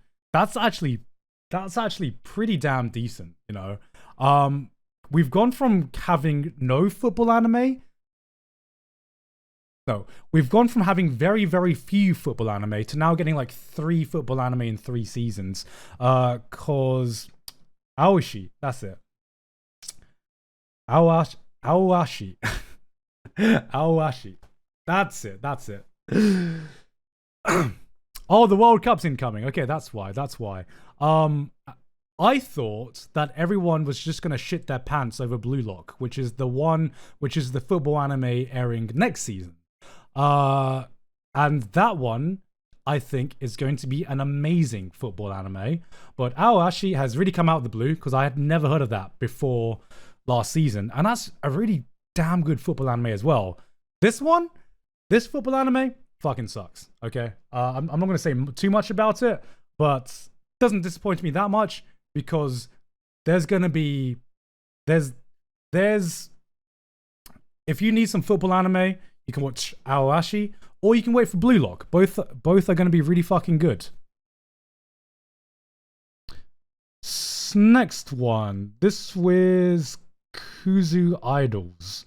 I mean, this one is easily S tier because it's about a character who hates idol shows. So, it's about a character who hates idols. So, you know, easy S tier for me. I bet he hates Love Live as well. I'm just kidding. I'm just kidding. Let me check that this is the show I thought it was. Is it Kuzu Idols? Is that the name of the show? Kami Kuzu Idol. That's it. Yeah, this was weird. This was a weird show. So if I remember correctly, there's a guy who doesn't like idols and he gets possessed by a dead idol or something. I'll be honest, I wasn't really paying attention. But it has the word idol in it.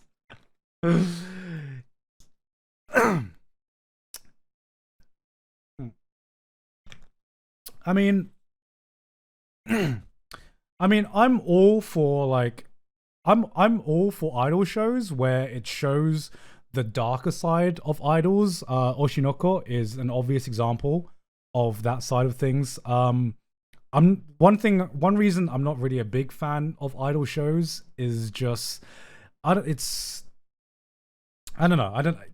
not really any there's not any legitimate criticism I can throw against idol shows. The premise just doesn't really interest me. The whole premise of just watching some girls chase their dreams and supporting them all the way, that just unfortunately doesn't interest me most of the time. So watching an idol show where it shows like the darker side of things, or it shows a character who doesn't like the idol culture, that normally interests me more. What about Kongming? I fucking love Kongming, but like, I guess I liked Kongming. Okay, that's How do I not dig myself a grave here? I'm trying to not dig myself a grave, so I'm trying to like choose my words very, very carefully. Fuck. Vivi's not a fucking idol show. Vivi is the Terminator. Kongming has Kongming. I don't know. It's just I liked it for the music, and I liked it for Kongming himself. He's just a fucking Chad. I don't know. Where are the Chads in idol shows? I need more Chads in idol shows, okay? Yeah, it had tactics built into it. But yeah, going back to this, I'll be honest. The first episode didn't really grab me. It's a C tier. An idol show needs to be really, really interesting and new to really grab me, and this one just didn't. C tier. All right, next one. Next, something I actually have something to say about. Lycoris Recoil. This one is A tier. It's not S tier. It's not S tier yet. It doesn't deserve to be S tier. Oh, thank you very much, Koffery, for the 10 gift subs. Thank you so much. To me, this one has the potential to be like really, really good, but it's way too early to tell right now. It's one of those shows that I think has a really, really strong start, right? The first 3-4 episodes have been really, really good. I really, really love one, like, it's just waifu John Wick, okay? I mean, the main character is basically just Keanu Reeves, okay? That's basically that's basically the big selling point of this show. which is I fucking love the energy of the main character. Fair? I mean, look at Wonder Egg. Yeah, exactly. I mean, just look at Wonder Egg. One thing I do like about this show is that one thing I do like about the show is that it's an anime original. So we don't have the manga readers who are gonna tell us everything that's happened and everything like that.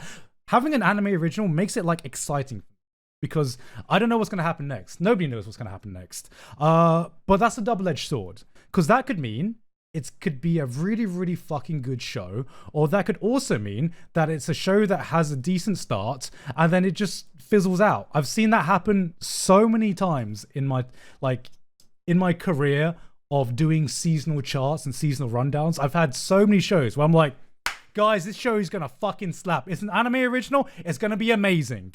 And then you get 6-7 episodes in and you're like, this is kind of getting boring. And then by the time episode 10 comes around, nobody's watching it anymore. I'm hoping that it's going to be this year's Vivi. Because Vivi was the last anime original I can think of that had a really, really good beginning and kind of followed through with that to the end. I'm hoping that this could be this year's Vivi. Odd Taxi, I think last year was actually an outlier. Normally you don't get as many good anime original shows as we did last year. Last year we got Odd Taxi, we got Vivi, we got Sunny Boy. Like last year I think was the exception to the rule. Normally you get anime original shows, and a lot of them, unfortunately, just don't follow through. Uh, but like the reason I'm putting this at A tier, I haven't seen episode 4. I heard shit goes down in episode 4. Is that I'm waiting. I think it has really good action direction. I'm waiting for the plot to kick in, I guess. I'm waiting for a hook. I'm waiting for like something holy shit to happen. Because the only thing that's drawn me in so far is it has cool action. I like the gunfights. I'm okay with the concept. It's a bit, the concept's a bit weird. I still don't fully wrap my head around the concept. So if you haven't seen this, the concept is like there's an agency focused on preventing crime before it happens. And so we have a crime fighting force that is cute anime girls. That's it. There's cute girls with guns. I feel like this would have drawn me in way more if I hadn't seen 17 other million shows now with cute girls doing gun battles, you know? I remember when Gunslinger Girl came out years and years ago and everyone's just like, yo, we got cute girls, but they're fucking firing pistols and it's gun battles. But now there's just like so many of them that I'm waiting for it to do something really different. Oh my god, so long ago? Literally Psychopaths, but cute, yeah. Like I said, like the guy who said before, Giguk has a vendetta against cute shows. It's got to do something more than be cute for me to draw me in. And right now, it is definitely cute. It is definitely fucking cute. Chisato might actually be best girl of the season. I thought it was going to be Nazuna from Call of the Night, but Chisato is the kind of energy I need in my life, you know? Like she is the kind of cute but not give a fuck energy that I need. And also she kicks fucking ass. Chisato easily best girl.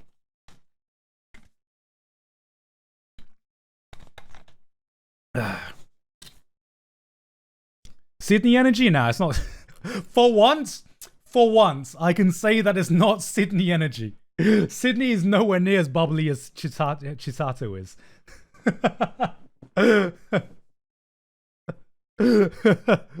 For once. Oh. Blonde though, but it's blonde with short hair. It's blonde with short hair. I was gonna say something else about this show, but I completely forgot. Oh yeah, one thing that doesn't make sense about this show though. Okay, so there is like some bullfuckery with this show. Okay, so I'm willing to suspend my disbelief for a sci-fi show.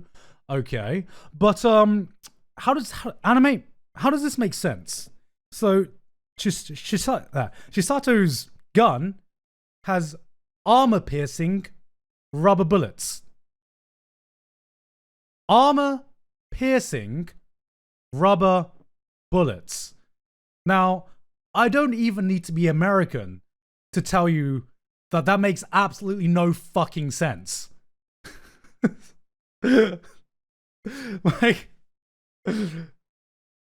Like, how do you have bullets that are made out of rubber that can pierce armor but aren't lethal to humans? How does that make sense, anime? How does that make sense? Please, I need answers. If you're gonna focus your world building on a sci-fi society, it's a dystopian future or whatever, can you please explain how this makes sense? Anime logic. Because the other thing as well is that Chisato is like okay, this one I can suspend my disbelief in because it's just fucking cool. But apparently Chisato was born in the fucking Matrix because she can dodge bullets like Neo. And the entire premise of that is that she's so skilled and her eyesight's so good that she can see the trajectory of the bullet before it's fired. And I'm just like, that's cool, I guess, but that makes absolutely there's no way that makes absolutely any sense at all. She has ultra instinct. Bruh. Bro, we found the character that can beat Goku. But yeah, like one thing I do like about this is the fights. Everyone says that the action scenes in this remind them of John Wick, but has anyone seen Equilibrium? Has anyone seen Equilibrium? Does anyone remember that film? Because like it reminds me less of John Wick and more of Equilibrium, because John Wick I feel like was grounded in reality, but when you see a fucking cute anime girl dodging bullets, doing like fucking gun fu or whatever, I'm like, this is way more like Equilibrium, and it's a sci-fi world as well. And like, yeah, gun kata. So if you haven't seen Equilibrium, there's a made up martial arts in that film that's basically just gun kata, which is like, the whole premise of it is bullshit as well, which is, you know, it's a martial arts focused around being able to dodge bullets and handle guns. It's basically just Metal Gear Solid CQC. That's basically it, except you can dodge bullets. So this is way more in that style than it is John Wick, in my opinion.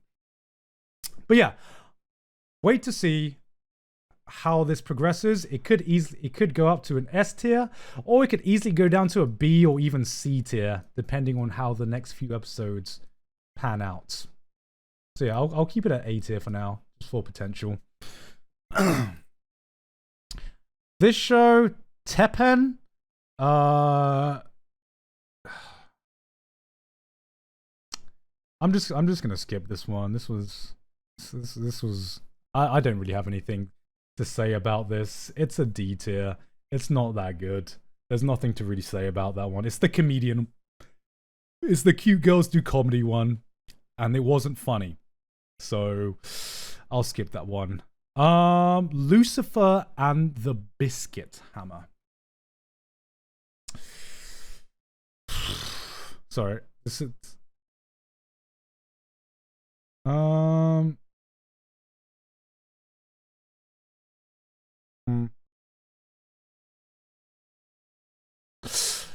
It's a mid. It's a mid show. It's a mid show. It's I saw a comment that said salty mid, which I believe is the reason why a lot of people would probably put it lower. Because Lucifer and the Biscuit Hammer is, from what I hear, an absolutely amazing manga. It's a manga that, if you talk to a lot of people in the manga community, they will big this show up. They will big this title up so much. It's a lot of people's personal favorites, and it comes from like the same author that's done a lot of other great works as well.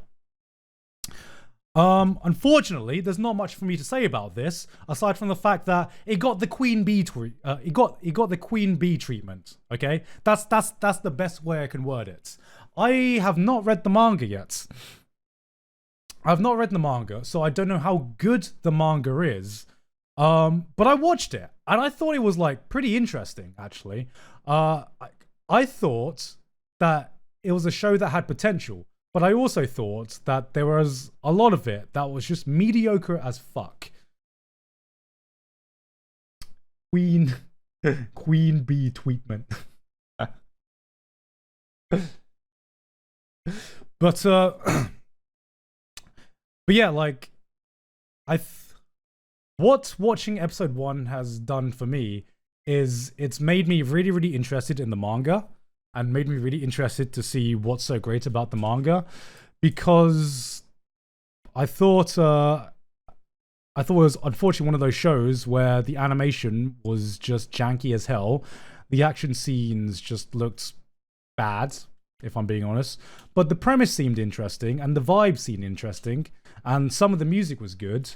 So it's kind of just made me really, really interested in the manga. How many people have read the manga, by the way? Is it as good as people say? Is it like one of your favorites? Because I swear, everyone who I've talked to who's read this manga is always like in their top 10 or something like that. Pretty good. Pretty good.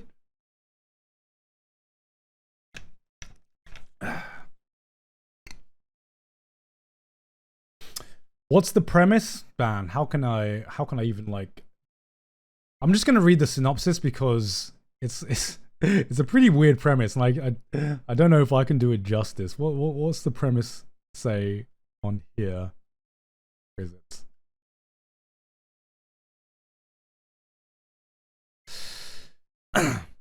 Okay, here, it's absolutely absurd.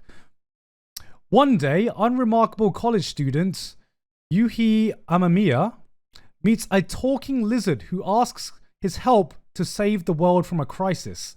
Before he can refuse, Yuhi is turned into a member of the Beast Knights and given a ring that gives him the psychic power, Domain Control. He is then immediately attacked by an enemy, but just as all seems lost, he's saved by the girl next door. Sami, how do I pronounce her name again? Is it Samidare? I'm just gonna assume it's that. But it turns out Samidare isn't really a savior of any kind. She's actually a demon lord who wants to conquer Earth.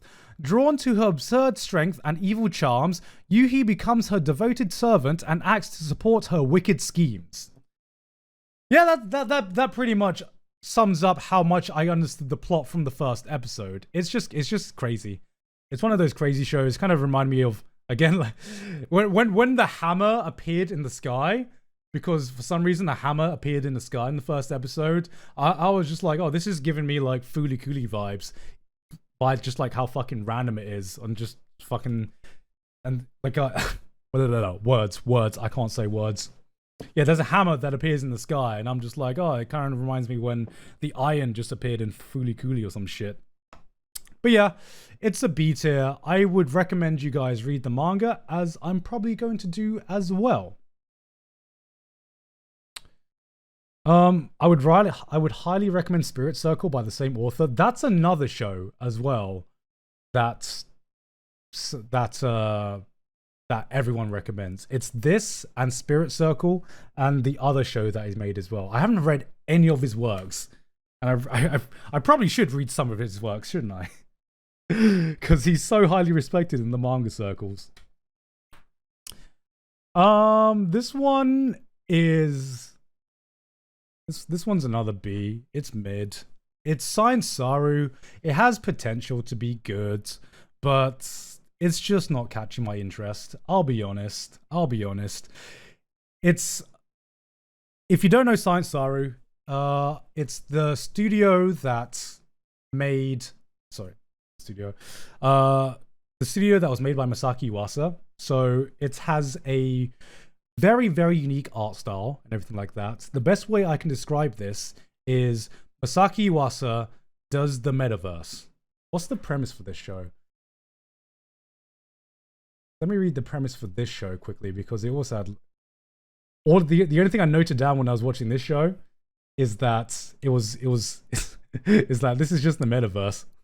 The story begins when Berry, an average girl from an average home, meets Hack, a girl who looks like a boy. Charmed by Hack, Berry meets up with the team Hack leads, the Ghost Detective Club. Members of this club are socially dead, working invisibly within the digitally controlled society of Tom Sawyer. As she works with the group, Berry learns about Zero, a mysterious figure who lurks within Tom Sawyer's underground. She and Hack decide to chase down this figure, and in time, the truth behind the city is revealed. So, like, it has the potential to be higher than it is, because one thing about this show is that it definitely has a very, very unique visual style. I very much do love Science Saru's work. They make anime that doesn't look like any other anime that's airing. One thing that I love is that all of their shows just feel different. You know, they feel and look different, and they have a very unique animation style as well. Unfortunately, along with that, sometimes their concepts are just a bit weird, a bit too weird. You know, I'm all for art house and everything like that, but I definitely have to be in a specific mood, and it definitely has to be a really, really special show to draw me in. Really, really liked Eizouken a lot. This one I feel has the potential to jump up to A tier, but the first 2 episodes really didn't grab me that much. I wasn't really grabbed by the concept or anything like that. I was more interested in the fact that it took place in a virtual world. So this basically takes place this is basically Ready Player One or the metaverse or whatever. So yeah, it's okay. It's okay. It can be good. It can be good. But I need more of a draw than just it looking weird, you know, and the draw just wasn't there for me. It was okay. This one is B tier. Not much to say about this. Not much to say about this. Look, we've already, guys, when we've already got the Isekai Harem anime, okay? This is more culture in one show than most shows, this is more culture in one show than most seasons have put together, okay?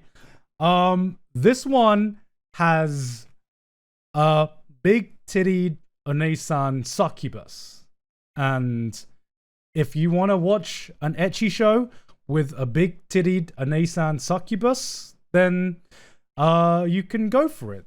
Good for you. I don't really have much else to say about this because it just has a big tittied Onesan succubus. I'm going to say that again. It's big tittied Onesan succubus. Is that enough?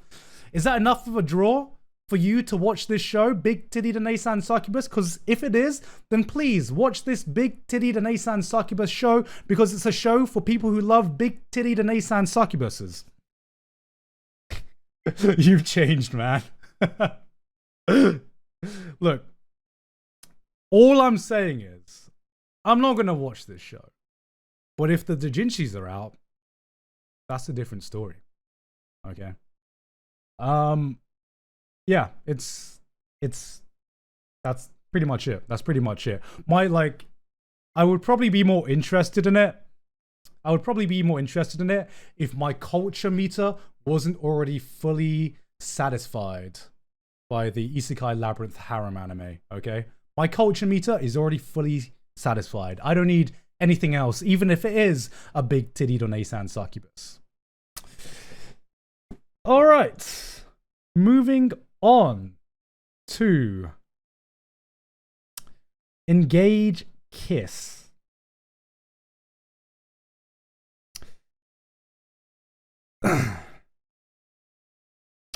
This is a very, very... Where should I put this one? Where should I put this one? I'm going to put it here. I think that I think that this is actually pretty bad. I think 3-episode rule. Okay, I've only watched episode 1, and I see people putting this as like a must-watch show on their list. It's getting better. Chat, are you trolling? Does it actually get better? It only starts after episode 3. Okay, I've only seen 1 episode of this, but I really was not impressed with episode 1 at fucking all. Like, cause watching this, episode 3 to understand the plot. There's so many fucking red flags about this show, man. Okay, so this is actually an anime original show, okay? It's an anime original show, but it feels like a forgettable show from the 2010s, right? I literally thought when watching this that this was based off some like light novel or something, because this show gives off such massive light novel vibes. Like, I'm calling it now. You guys that are saying it's better, no one's gonna fucking talk about this show next season. Absolutely zero people. No one's gonna talk about this show next season, and in 2 seasons, it would have been completely forgotten. Okay? Like, when I saw this show, and I'm just like, oh look, it's like, what I remember about the show is I saw the first episode, and I saw like a pink-haired yandere girl who's also like a demon or something with superpowers. Cool. I also saw a blue-haired tsundere, and also mana transfer. The main character gives the main character gives the yandere his powers by, surprise, surprise, kissing. And can I just say, why the fuck was the kiss scene so well animated? It was so fucking well animated. But like, the only thing that like really saved it was the fact that the animation, for some reason, was pretty fucking good. The animation, for some reason, was really, really fucking good. And I think that like put people... I think that put people in a false sense of security that this show had potential, because everything about this show screams generic. Everything else about this show, from like the plot to the characters to the setting, it just felt so fucking generic and forgettable. It does have potential. I'd be surprised. I'd be fucking surprised. It's like, it's so weird because we have like 2 anime original shows from A1 Picture this season. We have Lycoris Recoil and we have Engage Kiss. And to me, they are like on opposite ends of the spectrum, because one seems like it's actually got potential and one seems like it's like a bait and switch. I'm like, if this was based on a light novel, nobody would be fucking watching this, because everyone would know that the light novel was really, really generic. But because it's an anime original, it has potential because nobody knows what's going to happen. Episode 3 justifies it. All right, bet. I'll give it 3 episodes. If it gets better after episode 3, I will happily change this rating. But episode 3 sucks, Lemeo. You know what? Fucking someone clip this, because I'm going to stream again and I'm going to call out everyone who was just like, give it 3 episodes. And if I'm wrong, I will happily apologize to you guys next time I stream. But if episode 3 doesn't completely change things up, then I'm gonna call fucking bullshit. I want a written apology if you guys are wrong. But for me, there are so many red flags about this that screamed absolutely generic trash. And it's going to take a lot to change my mind. And good animation can only carry it so far. That's all I'll say.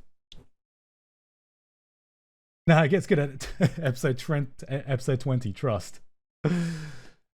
What's next? Actually, before we move on,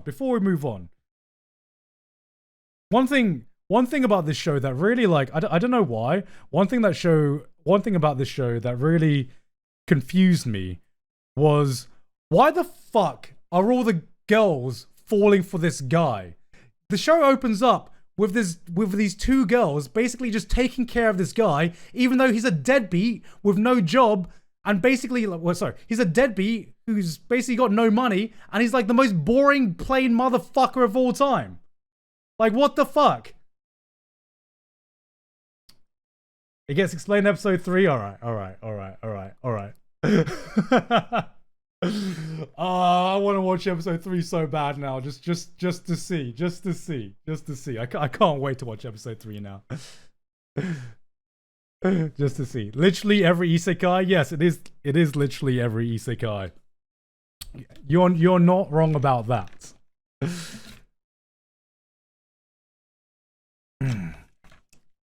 All right. Ruby. Honestly,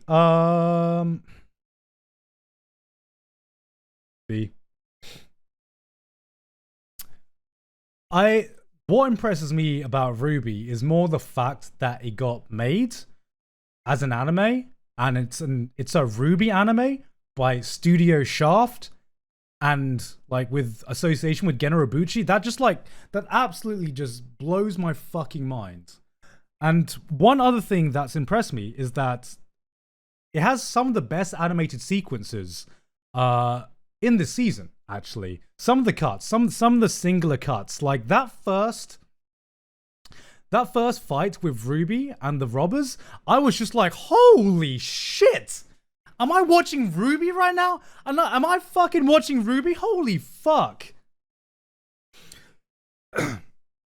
But But like, having said that, the story of Ruby never really interested me too much. So it's really the thing that's always interested me in about Ruby is the fight scenes, because I think Monty was an absolute genius when it comes to fight scenes, and I think some of the later fight scenes, you know, definitely live up to his legacy as well. But I've never been too story of Ruby Lamau. That's it. That's what I've. You guys get it. But like, so with that in mind, there are some really amazing cuts in Ruby, like when Ruby first fights the robbers, and when Ruby, like the finishing move of Ruby against that like big bird, that was like an amazingly cool sequence as well. But I think Monty did it better. I'm gonna say it, guys. I'm gonna say it, guys. The cartoon did it better, okay? The cartoon did it better. No, because after you watch, like, okay, this is 2D animation and everything, like, it's all nice and shiny and pretty and everything like that. But I think there's just a fluidity to the fights in the original Ruby that's just like really, really fucking magical to watch. If you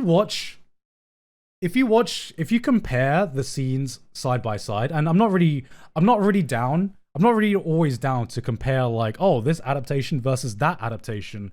I think the Ruby anime, I've seen the fights in the Ruby anime, and there's some really nice looking shots, but the fights just don't have that magic in them when it comes to the choreography. Because one of the most amazing things about watching Ruby fights is its choreography.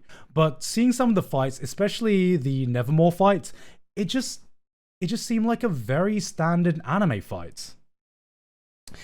It just seemed like a very, very standard anime fight. And I think like they did the best that Studio Shaft did the best that they could with 2D animation, because it's fucking hard to animate some of the crazy fucking sequences that you see in the original Ruby. And I think that's what makes the original Ruby so good, is that it took all of the strengths of 3D animation and it amped it up to the best it could possibly be. So what makes the fight scenes so amazing about the original Ruby is, especially with like, let's take the Nevermore fight, right? There's so many fucking things going on in the Nevermore fights. And what's so good about it is that one person does an action and this naturally flows to someone else doing something else, and then the camera pans over to another person doing another action. It's like an action that just never breaks its flow. It's so fluid. And the only other anime that I think has done something similar to that in 2D form is Demon Slayer Season 2. And that's like and that's like one of the best looking anime that's like ever been made, you know, because that's how much skill it takes to portray that kind of movement in 2D animation. Not Fate. Oh yeah, I guess Fate as well. But I guess Fate as well. Hunter x Hunter, no. Hunter x Hunter, no. Hunter x Hunter was really good at breaking down a lot of things happening in a small period of time. But in terms of just pure orgasmic choreography, like there's very few 2D animations that can do what Ruby did with its 3D animation. And also like Monty was just a fucking genius when it came to choreography. It kind of felt like you're watching a fighting game, but you're watching like a perfectly choreographed fighting game. And it's aged so well. Like I can watch a lot of his fight scenes now and it still hits just as hard as when he originally made them. So I actually prefer the fight scenes in the original Ruby to the animation, to the anime adaptation. The only thing I think the anime adaptation does better is because of some of the sakuga you see with some of the finishing moves. I believe the climax is more pretty and it hits harder. But in terms of the overall fight scenes and just the overall choreography of the fights, I think the original is much better, and I would not choose to watch this over the original, actually. The 3D one is good. The 3D one is good for the fight scenes. I would happily watch Ruby fight scenes all day. More realistic, but with 3D stuff? Actually, no. It's actually the exact opposite. I think that the fight scenes in the anime were more, like, realistic. But the fight scenes in the 3D animation, the fight scenes in the original animation, had way more character. There was way more going on. There was way more impact in all of the action, in all of the punches, in pretty much everything. Yeah, I don't really think it can compare.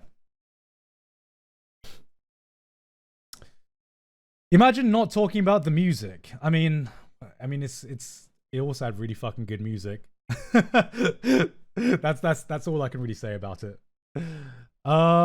So we have basically 2 shows left. How long have I been streaming for? 4 hours. Fucking 4 hours. Jesus. Okay. Good thing we're almost over.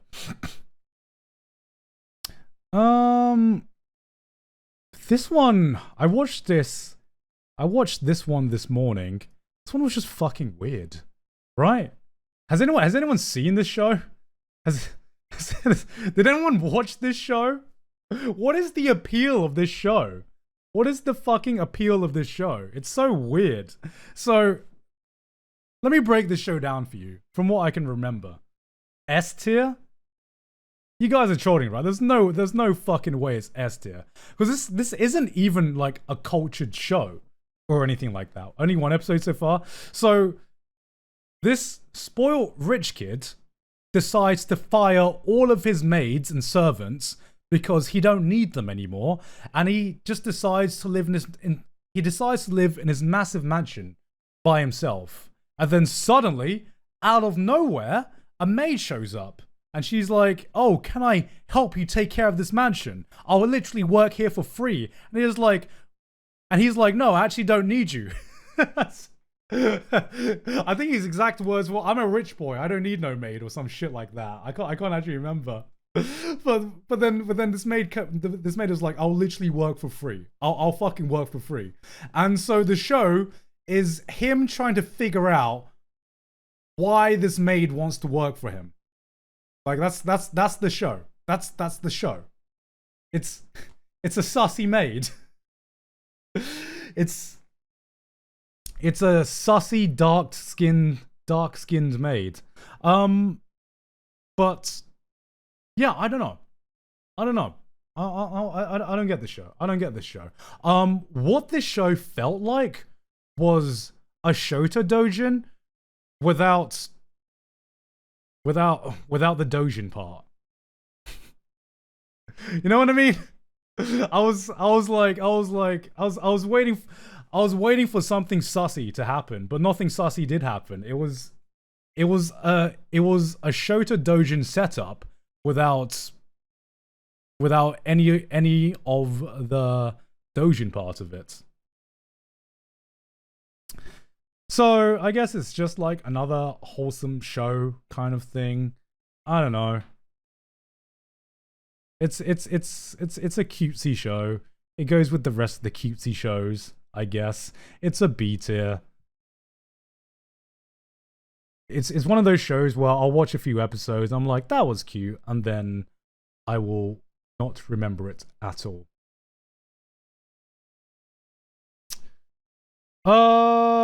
This one, what the fuck was this one again? Oh.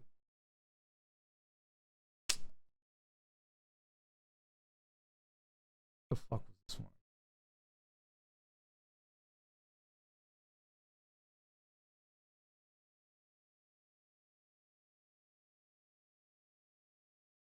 Oh, it was this show.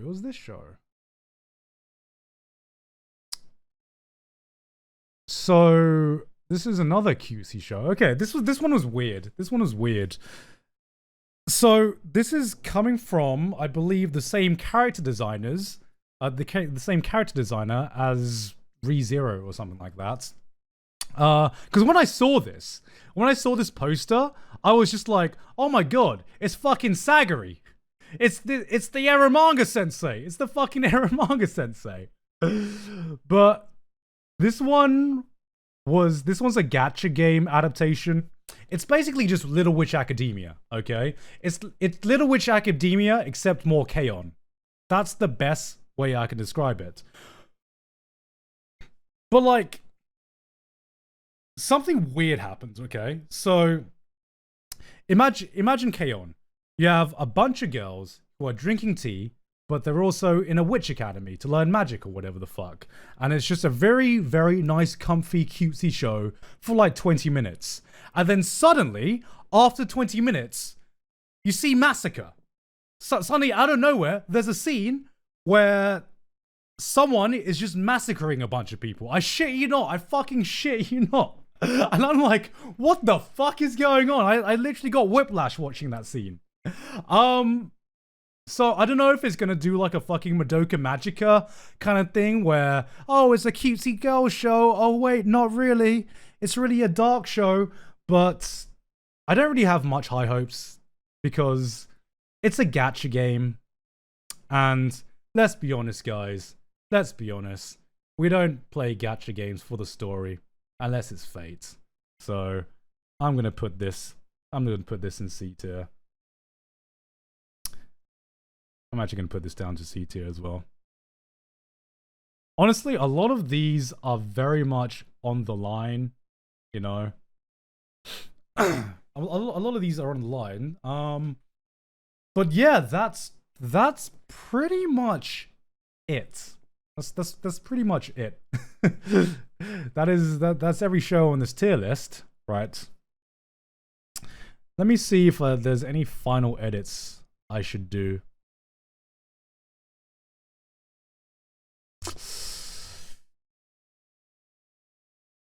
Honkai fans crying right now. Maybe one day I'll play Honkai Impact, but I really don't want to because I don't want to get addicted to another gacha game. Okay, yeah, I'm like happy-ish with this tier list. So the reason I wanted to make this was not to shit on your favorite seasonal shows. It's really hard to make a tier list based on one episode or one or two episodes, which is the only as I said before, I've been traveling, so I've only had time to watch one or two episodes. That's pretty much it. But having said that, a lot of this has potential to change ratings. How you should really think about this is if I put it in C tier or below, I don't really have much high hopes that the rating is going to go any higher than mid B tier. If I put it in B tier, it has my interest and it could possibly get better, but it has to prove itself. It really has to prove itself. That's what I mean by this tier. A tier is I have very high hopes that this is going to be really good. This seems really good. I have high hopes that this is going to be a really good show, and I'm going to be watching it to the end, most likely. S tier is I'm like 90% confident that this show is going to be an absolute banger. That's how I've rated all of these shows. So that's the rating tier. I'll probably change this now so people don't get triggered. This one's gonna slap. High hopes. Has potential. Mid or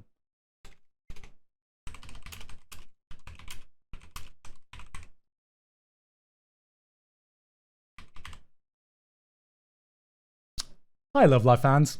Nice to meet you.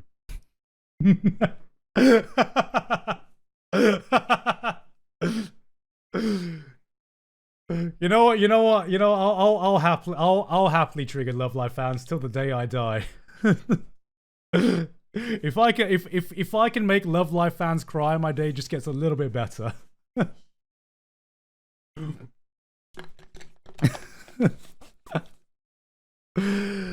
I probably should have made this rating system before I started fucking rating this, but if you're watching if you're watching now at the end of this tier list, this is what the ratings really mean, okay? This is what the ratings really mean. Editor, if you're if whoever edits this, maybe actually put this part, maybe put this segment right at the beginning.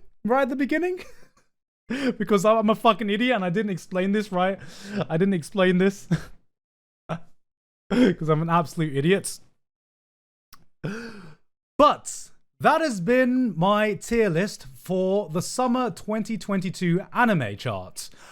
Based entirely on 1 or 2 episodes. As you know, ratings can very easily change. I might be wrong. I've been wrong many times before when it comes to seasonal shows. It's really, really hard to fucking gauge how good or bad a show is going to be with only a few episodes. But I'm trying to use my expertise to make the best possible guess as I can. So, honestly, I don't... Is there anything in there that you guys heavily disagree with? I'm actually, like, curious. I'm actually curious if there's anything in there you heavily disagree with, because I'm going to say it right now. I think that this season is a lot weaker than every other season that we've had so far. Is that you, Sydney?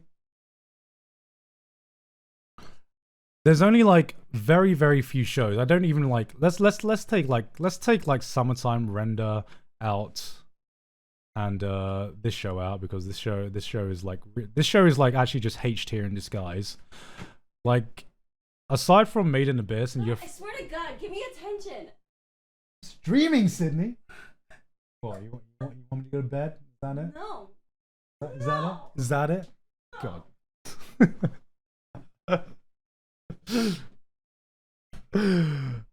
Where was I? I completely forgot where it was. Oh yeah. Aside from these 2 shows, I already know Made in Abyss is going to be S tier. I believe when this ends, it's going to be it's going to be in the top 10 shows of my favorite year, probably. Sorry, my top 10 in the year. Maybe not, actually, no. I don't even think that it might not even make the top 10 best anime of the year. And even though I have high hopes for these shows, based comparing these shows to the potential great shows of like previous seasons, I would actually rank it like a case lower than shows like Summertime Render that aired last season and Kongming. I have high hopes, but I don't think they're gonna be like super S tier shows. Maybe Classroom of the Elite, but I don't think Lycoris Recoil or Isekai Ojisan is gonna be super S tier. I think they're gonna be enjoyable shows. And these ones, yeah, I mean, I think they're gonna be I think they have potential to be enjoyable shows, or they could just be shit. But yeah, that was it. That was everything. What do I do now? What do I usually do? It's been so long since I fucking streamed that I forgot what I normally say in my YouTube outro. Fuck. What do I normally say? Oh shit. I've forgotten how to YouTube, guys. I've literally forgotten how to YouTube. Fuck.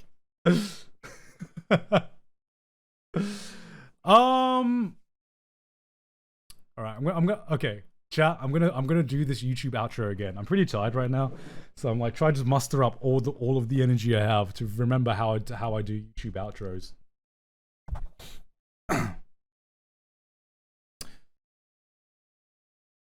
So that was my summer 2022 anime chart tier list. Hope you agree. Maybe you agree, maybe you disagree, who knows, but at the end of the day, none of us know how good the fucking summer season's gonna be until the summer season ends, okay? But if you enjoyed this video, please hit the like button and consider subscribing. And I'm back in Japan now, so check out my Twitch channel, twitch.tv/giguck, and maybe catch some more streams. I'm going to be streaming way more often now. So yeah, come follow me on Twitch, and you can see me recording all of this shit live. Anyway, though, that's it from me. That's it from me for today. I'll see you guys next time. Bye. All right, there it is. There it is. There it is. I got it. I got it, guys. I fucking got it. I haven't lost it. All right, who should we raid? Who should we raid? Is there anyone online right now?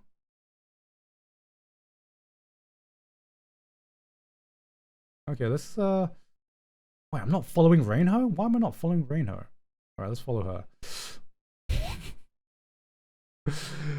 Indicated that the channel is in the Reinho, what are you doing, Reinho? What are you doing? What are you doing? All right, let's raid her. Okay. Great. So I actually hung out with Reinho in MCM at MCM. And it was a lot of fun. Okay, it was a lot of fun. But she said some pretty interesting stuff to me at MCM. So when you go over, ask her about her opinion on toenails. Okay, ask her what her opinion on toenails are, and tell her I said that. Anyway, though, that's it for me for today on Twitch. I will be back very, very soon. I'm going to be streaming way more often now. I'm probably going to be doing some collabs with other people as well on Twitch. So yeah, I'm glad to be back streaming, and I'll see you guys again soon, alright?